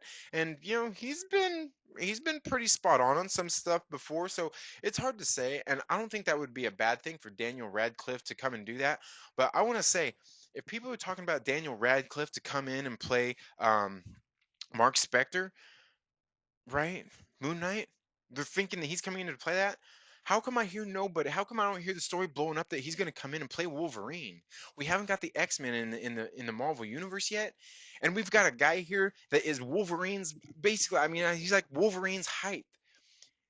He's a dude that could easily pack on some muscle. He's a guy who's got talent. And how come we don't see anybody out there talking about maybe he's going in and trying out for Moon Knight, but maybe he's being cast as Wolverine?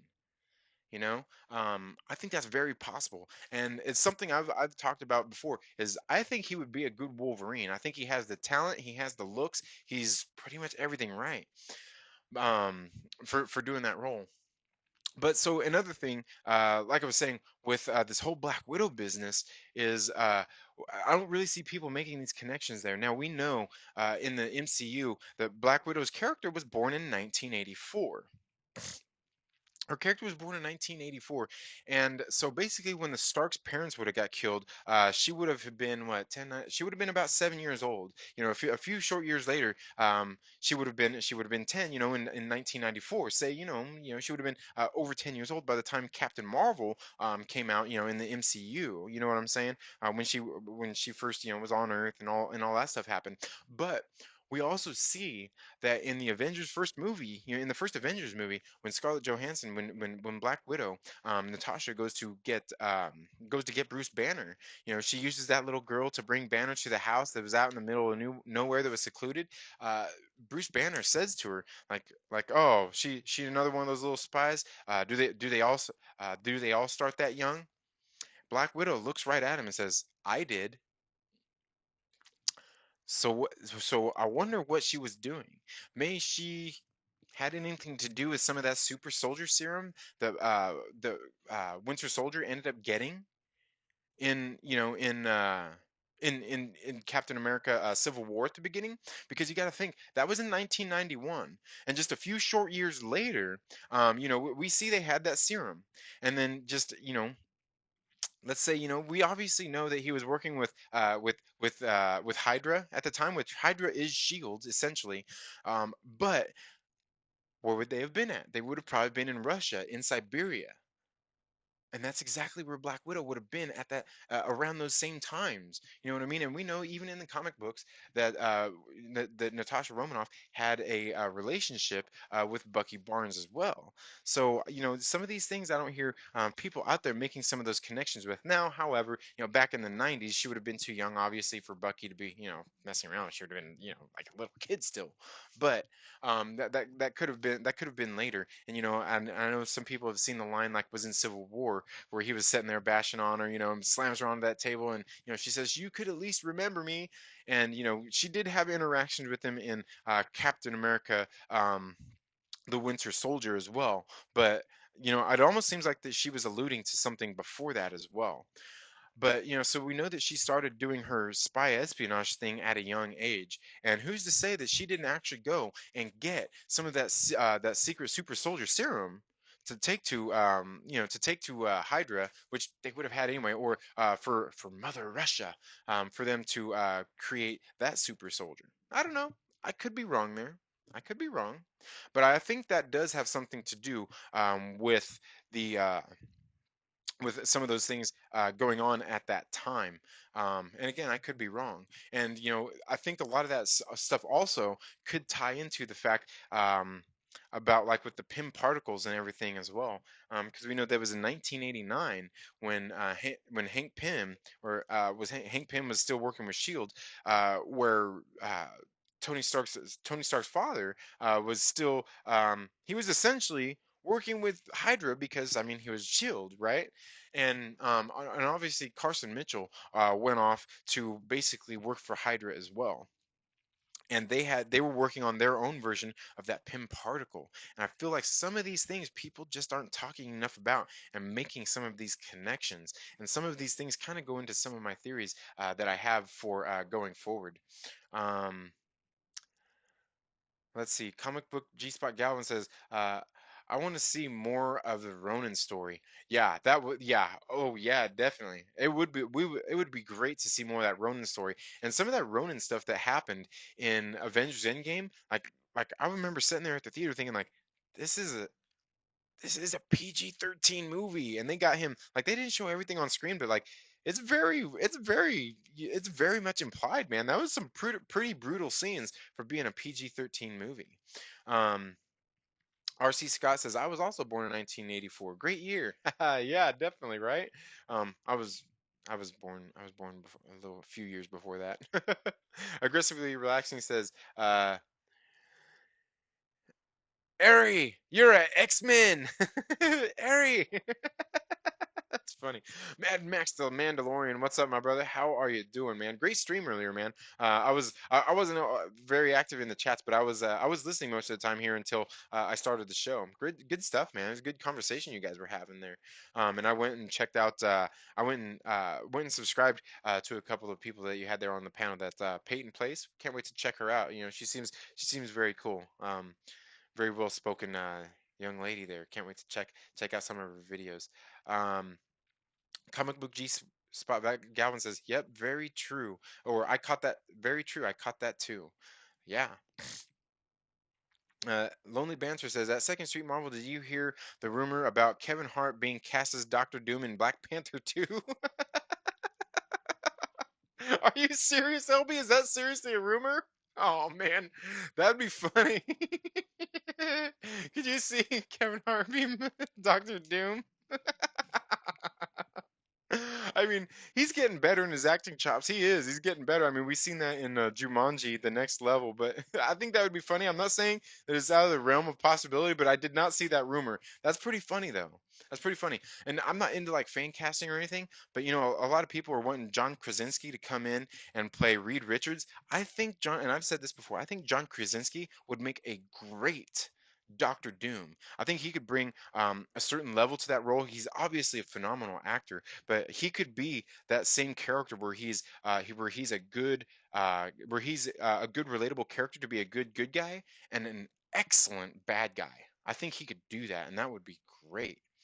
Let's see. Spidey Pool 2003 says hi. How are you doing, Spidey Pool? I hope you're doing well. Thank you so much for being here. I don't think I've ever seen you here on my show before, man. I appreciate that. I appreciate that. Um, RC Scott says $20 says he's back as a clone in this movie. Oh, says she's back as a clone in this movie. RC Scott, that's actually part of my theory as well. And I've talked about that here on the show before. Is the fact that in the comic book she was reborn as a clone. She was reborn as a clone in the Red Room with implanted memories.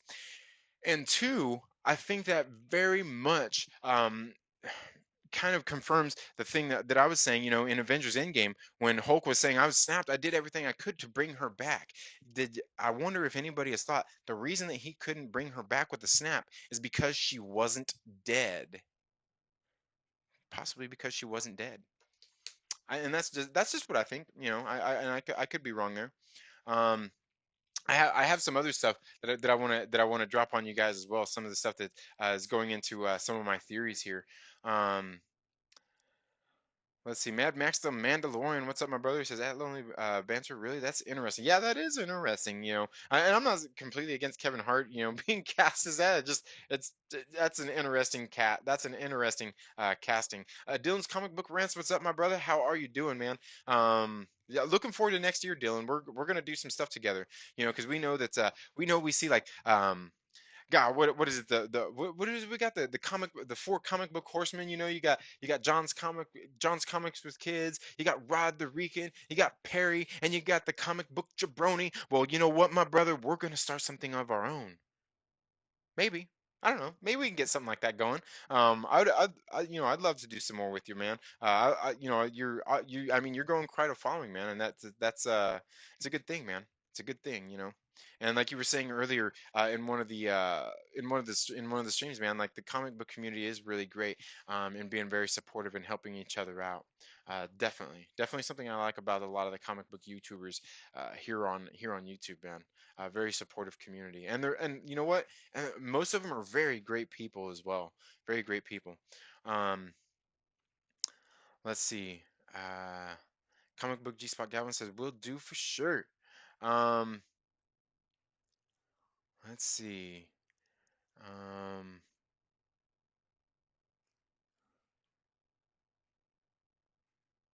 Lonely Banter says if it's on the internet, it must be it must be issue, right? Um, Spidey Pool 2003 says Tom Holland's talking to Sony about joining Venom 2. That's interesting. I mean, I wouldn't be opposed to that. I mean, it's interesting to what they'll do because you know he should have been in the first Venom. To be honest with you, they should have never cut his part. Um, Dylan's comic book rant says Kevin Hart is kind of an asshole, cheated on his pregnant wife. Dude got some money and changed up on everyone. Yeah, yeah. I mean, you know, and again, you know, I hear what you're saying. I don't really look into these people's personal lives too much neither, but I hear what you're saying. I mean, that is pretty messed up. That is pretty messed up though. As long as he's still in the MCU, I'm down for him to be in Venom too. Yeah, yeah, definitely. He says, bro, I want to hear your theories. Yeah, definitely. You know, there's some other interesting things going on here too. Aggressively relaxed. He says Kevin Hart, Doom. Why couldn't I get stretchy powers? I'm 5 foot nothing. But this but this tall Jim from the office looking motherfucker gonna guess to stretch. The damn universe is against me. Oh man, Marquise Roberts says that would be Foyer. Foyer. Ah, I may have missed something there.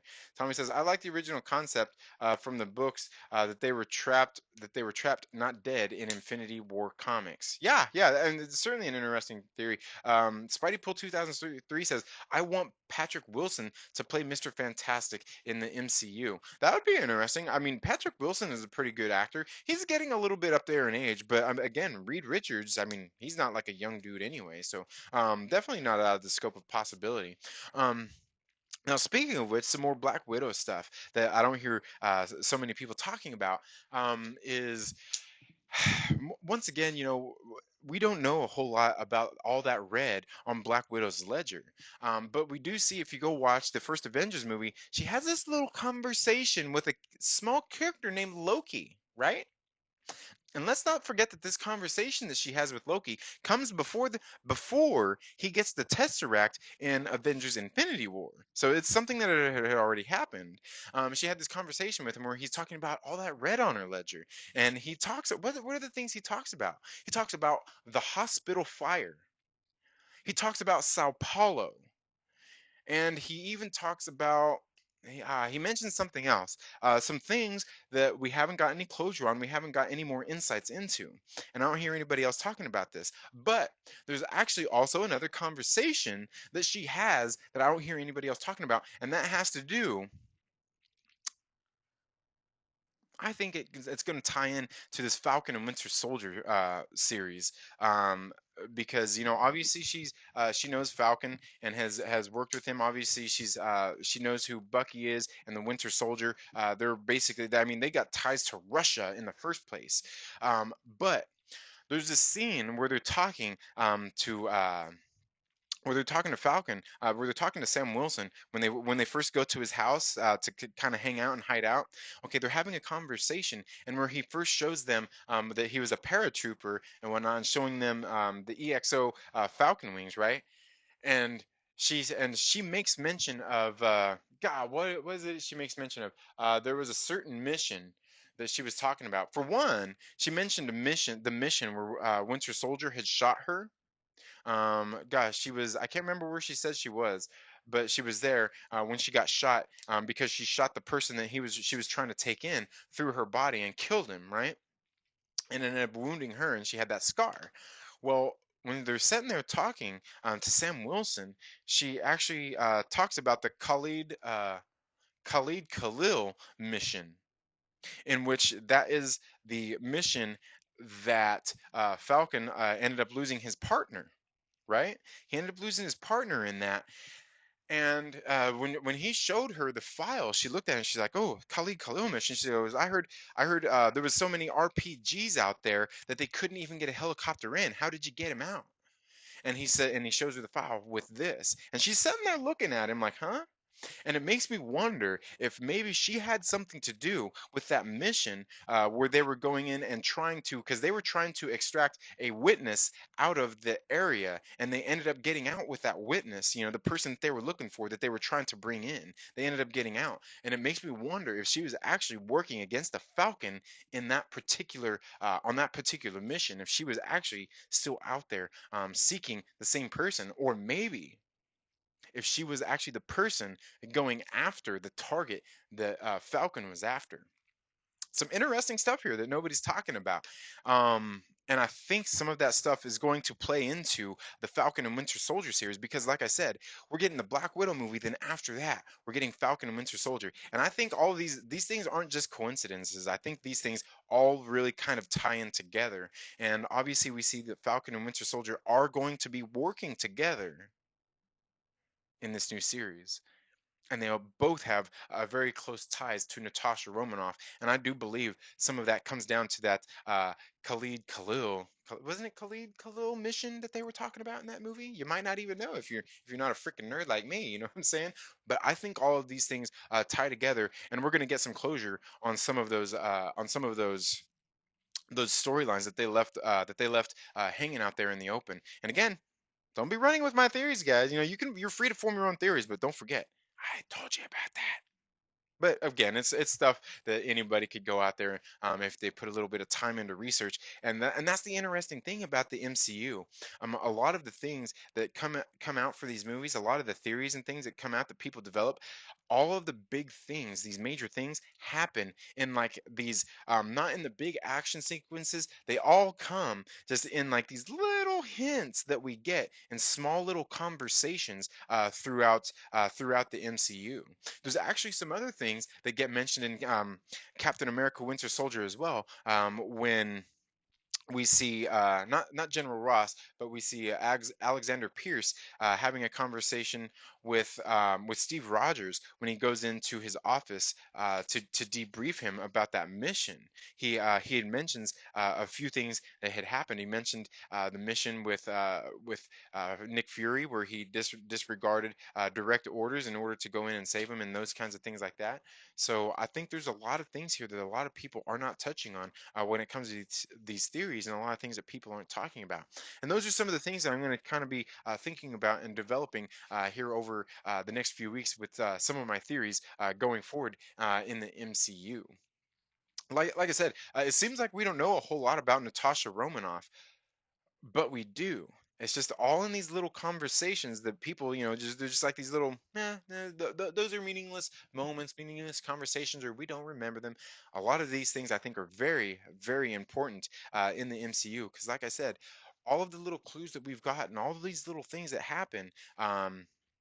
Are very important. But also, let's not forget as well. Remember back when they were shooting Infinity War and Endgame, we got some shots where they were going back with her and even the stunt woman, where they were going back and reshooting scenes from Captain America: Civil War, and we never seen that I can recall, we never seen any of those scenes in Infinity War or Endgame in those particular scenes because it was the scenes at the very beginning when they were talking with Crossbones and having that whole interaction there at the very beginning of the movie.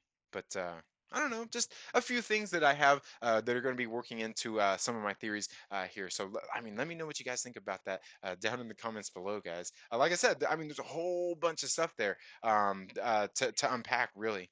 Um, Definitely. So let's see here. Um,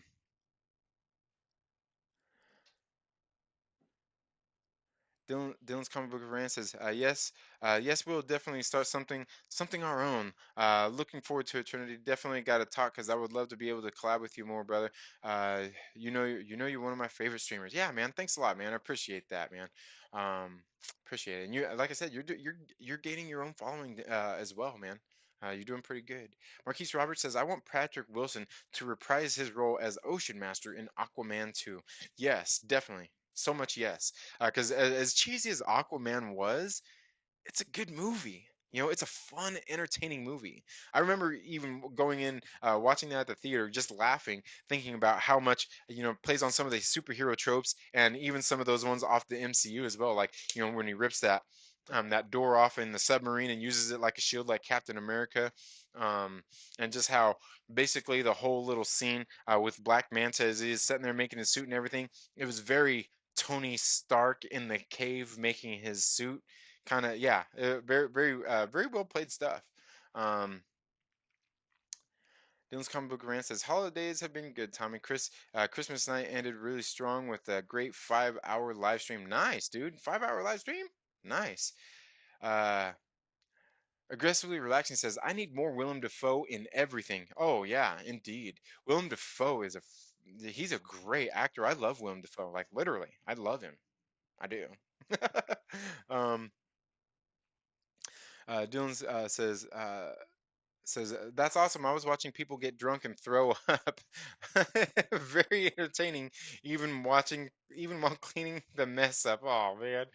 He says it seems a lot of people don't seem hyped for the Disney Plus Marvel shows. How do you feel about them, Trinity? My opinion, Marvel hasn't done me wrong, so I'm not going to doubt that they doubt the day I'm not gonna doubt until the day comes out that they do. Yeah, exactly. I'm excited for the streaming service because really, I think it's gonna play out better for Marvel than it has for Star Wars, and I could be wrong there, but like Disney Plus having their streaming service tying into the MCU or even with Star Wars, that's a game changer. And I've talked about that before as well, but that's a game changer right there that nobody else has really messed with in their cinematic universes. It's a game changer. And I know one of the things a lot of people were out there saying like, "Oh, Kevin Feige says you have to watch the streaming service to understand the movies going forward." And I keep saying I'm a naysayer when it comes to that because for one, Kevin Feige is just trying to sell you on the service to get you to go watch the shows. And come on, we're gonna watch them anyway, most of us. But the thing is, and I've talked about this as well before. Any great writer, when it comes to the movies, is going to tell you everything that you needed to know from the shows in the movie. They're going to catch you up to speed with that no matter what. So it's not like you have to watch it, but if you're a nerd like us, you'll want to watch it. You're going to want to watch it. But that's just how I feel about it. Um Let's see, but yeah, I'm not going to doubt them until they let us down, and even then, I'm willing to let them have one bad movie or one letdown. I'm willing to let them have one letdown, and don't bring up Captain Marvel, guys, because you know what? Like for me, I'm not a Captain Marvel hater. I think the movie is okay, but it could be it could be a lot better, and that's another one of the videos I still keep talking about and haven't made yet. But saving Captain Marvel. Um, Let's see. Spidey Pool 2003 says breaking news: Deadpool 3 is in early development at Marvel Studios. Yeah, yeah, I seen that. I seen that a little bit earlier that Ryan Reynolds came out and said they're actually starting to actually develop it in early development. So yeah, that's something cool. And for me here on the channel, I've been talking about that a lot too, where I think we can, and it's funny because I heard Campia saying the same thing where today where they can make a standalone Deadpool film rated R and do that. It doesn't have to be tied to the MCU, but then he can still cross over into the MCU movies, and they can still do him PG-13.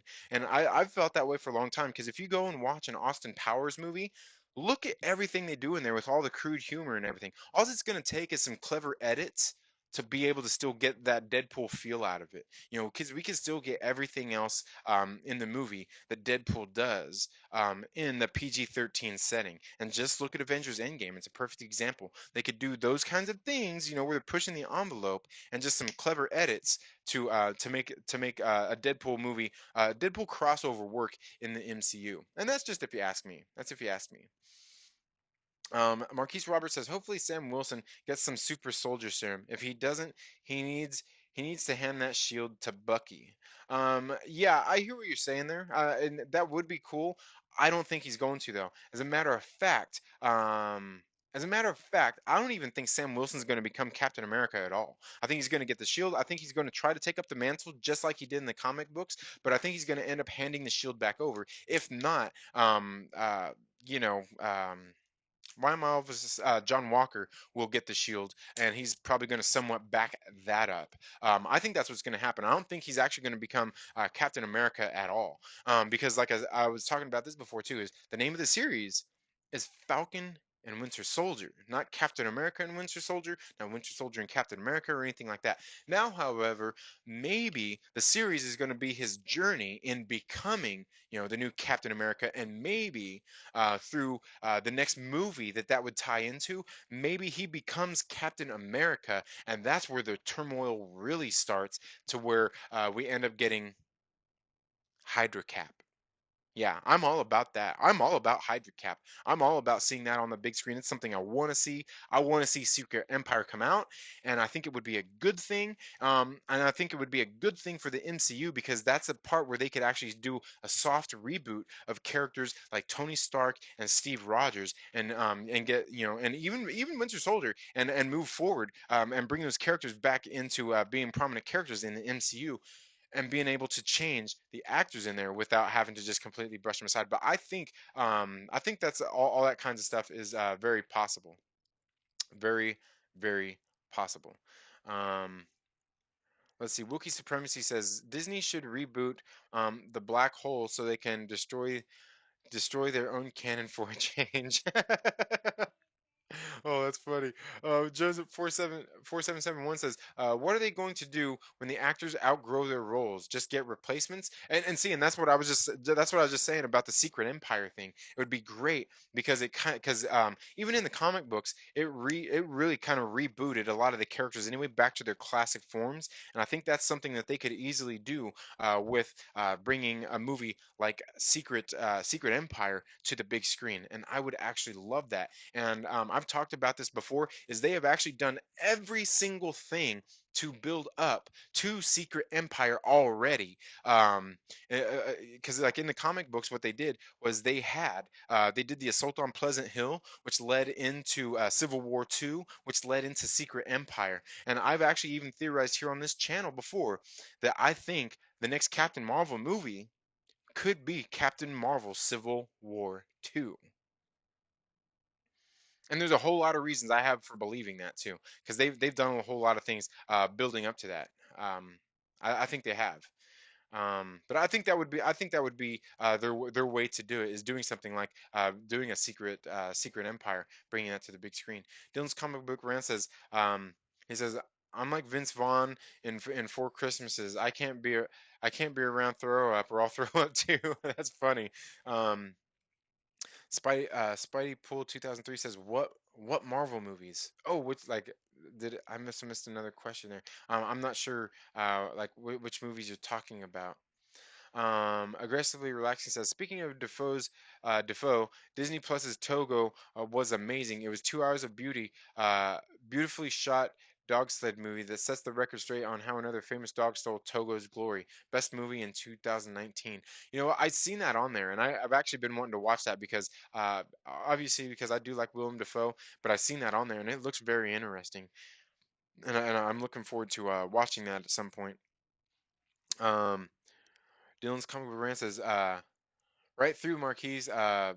Bucky Bucky got that extra oomph. Sam needs that serum. Yeah, yeah. I mean, it would be nice to see that, but again, and I can't even use the argument that it didn't happen in the comics because a lot of things didn't happen in the comics that we see happening into the movies. Because Kevin Feige kind of takes and kind of makes them their own, and I'm okay with that for the most part. But it's got to be well done when they do stuff like that. But what they did with Captain Marvel, I feel that was pretty wrong for what they did with Captain Marvel. But again, I've got theories. I've got an idea of how they could easily go through and pay homage to Marvel, as well as carry that through into the Ms. Marvel series as well, and use that series to kind of springboard and change everything, and actually bring Carol Danvers, Captain Marvel, into the scope as Captain Marvel in a good way. But also something else that would kind of lead me to that illusion as well is we never actually seen her called Captain Marvel by anybody but Peter Parker. And even in Avengers or in Spider-Man Far From Home, Nick Fury even mentions like, hey, don't invoke that name.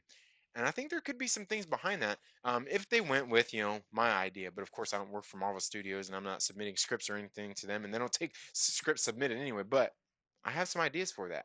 And Marvel, if you're watching, don't you be stealing my ideas. But I'm okay if you use them. But you better like give me credits or something in the credits. Spidey Pool says, Marvel movies. What Marvel movies are you most excited for?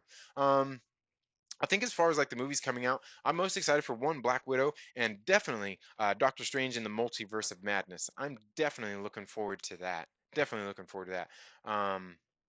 Dylan's comic book rant says I loved Togo. Okay, I was gonna say I've been wanting to watch that, so yeah, that'd be good.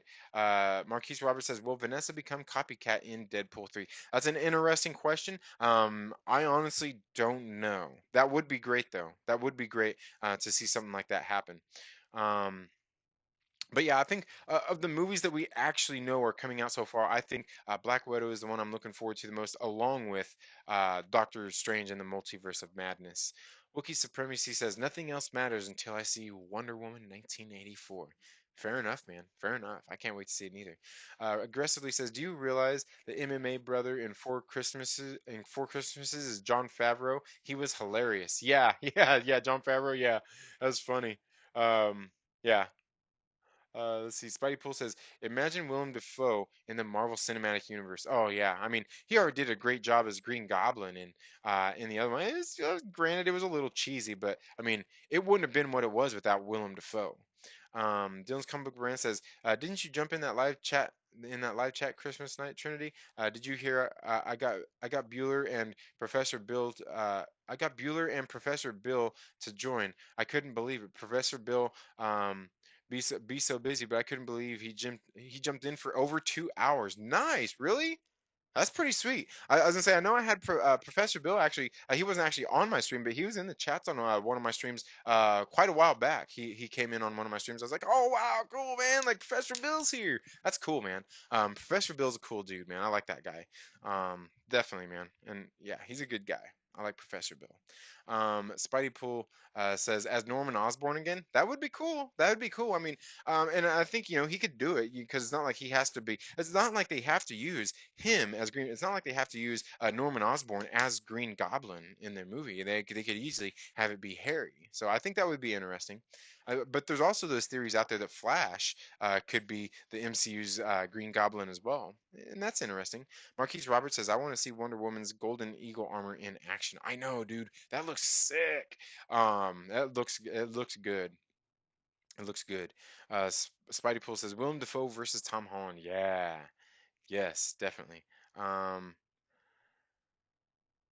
let's see. Joe 4777 says, I don't have any subscription services yet. Hey man, that's all good, man. A lot of these things are getting outrageously priced. I mean, because you subscribe to one, you subscribe to them all, and the next thing you know, your bill is just as high as it was when you had cable or direct TV, you know?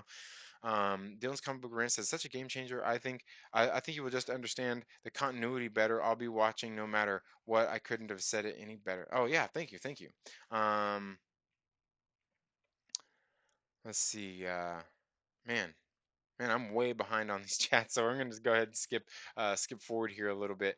Um, Dylan's comic book rant says, oh, I must have missed something here. Let's see. Let me go back just a little bit. Wookiee Supremacy says, "Okay, who are we talking about here?" He says, "Fake ass, fake ass and titties only look good with the clothes on. Once they're off, it looks creepy, right? Yeah, and fake boobies aren't all that great anyway. Like they look great, but they're not that fun to play with. I'd rather have all naturals, all naturals." Um, Spidey Pool says, I have a feeling that Captain Marvel 2 is Secret Invasion. Yeah, and it could very well could be. It very well could be, but like I said, I've talked several times. I think it's going to be it could easily if they went with what my ideas are, it would be Captain Marvel Civil War 2. And I have a lot of reasons thinking for why they should do that. Um, Dylan's comic book rant says, oh I know, but she was looking so good on Kimmel. I couldn't doubt, but honestly, she never been ugly. Always she always had a nice too, but flat pancake butt. Oh yeah, obviously we're talking about Brie Larson here. Um, Wookiee Supremacy says she has a square skull. Yeah, she got a like that yeah, her jawline and everything. Yeah, I know what you're saying. Yeah, I hear you. Um, says I believe it might be the perfect cube. Joe 771 says uh that just rip off people's ideas on YouTube and social media. Um, oh, are you talking some of the theories and stuff? Yeah. Marquise Roberts says, excuse me while I E Jackson Miss Larson's more for me. Wookie for real shit disgusting without clothes. Yeah, it's yeah. Definitely. Dylan's comic book rant says, my dad is Lebanese and Italian, so I'm interested to see what they do with Ms. Marvel TV show, because I never got into her comics, but maybe they can finally set her powers up in a different way. Yeah, definitely. Yeah, and hopefully they do. Because like I said, they adapt. They don't do exactly what they did, so that would be cool. I wonder if MCU is going to change up Miss Marvel's power set. They could. They could, because I think it would be a little odd seeing her with like the giant hands and all that kind of stuff. It would be a little odd, but I mean, I could still see it happening. Um, let's see. Tommy says, at Second Street Marvel got a collection of the original Watchmen on a compendium for Christmas. Nice, dude. Nice. That's pretty sweet, dude. Nice. Dylan's comic book rant says, dude, I was fanboying out when he jumped in the chat and he's like, I got time, everyone. I got time, everyone in the chat. Freak like Dylan. Professor Bill said he would jump on and get him on now. Yeah, definitely. Yeah. I mean, when people get on there like that, yeah, man, get them on. Take advantage while you can. Aggressively relaxing says they cast Squirrel Girl. I can't wait to see what they do with it. Did they cast Squirrel Girl? Man, I think you're messing with me. Aggressively relaxing Squirrel Girl. You know I'm just gonna say something about that weird character. That's silly. That's just a bunch of silliness, man. Joe 4771 says that's a Kirby's skull. Oh, you're talking about, yeah. Uh, that's funny. Perp Minded says uh DYO, what's the deal? Oh, Dylan, what's the deal? Um, let's see. Yeah. So, all right. I think I'm all caught up on the chats. But anyway, guys, man, I'm not even sure how long I've been going here. It looks like it's been about 2 hours now, guys. And man, time flies when you're having fun, guys. So I'm gonna go ahead and get ready to call it a night here.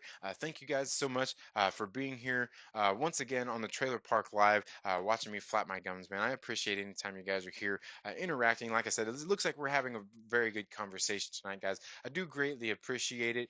Look forward to some more videos dropping here over the next couple of days. I've got some more comic book reviews that I've got to be that are going to be dropping here that I've already got shot and queued up, ready to go. I also, like I said, I will be starting to drop some of my. I'm probably going to start doing my comic book pull lists. I'm going to start dropping those on Facebook. So make sure that not only that you're subscribed here, but go follow me on Facebook, Instagram, and even Twitter, and you can find me at Second Street Marvel, just like the channel name, on any of those social media accounts. Because I know I need. That's one of my New Year's resolutions, if you will, here for the channel, is to start, cross-platforming things a lot better, to bring some of my followers more content. And I think I'm going to start bringing dropping my comic book pull list over on Facebook. And that's not to say that it's not going to end up on YouTube as well, but it will be more my pull list will probably be more prominent over on Facebook. So make sure that you guys follow me over there, as well as Instagram and even Twitter. But that's all I have for tonight's video, guys. Thank you all so much for tuning in to the Second Street Marvel. If you haven't already, please make sure you're subscribed, click the little bell and all of that good stuff. And, if you like this video, give it a thumbs up. If you don't like it, feel free to give it a thumbs down. It's all good. You guys know that I don't take it personal. I appreciate each and every single one of you being here to watch me flap my gums anytime. So you all have a very good day. Have a great rest of your weekend. Have a great weekend, and we'll see you in the next video. Later.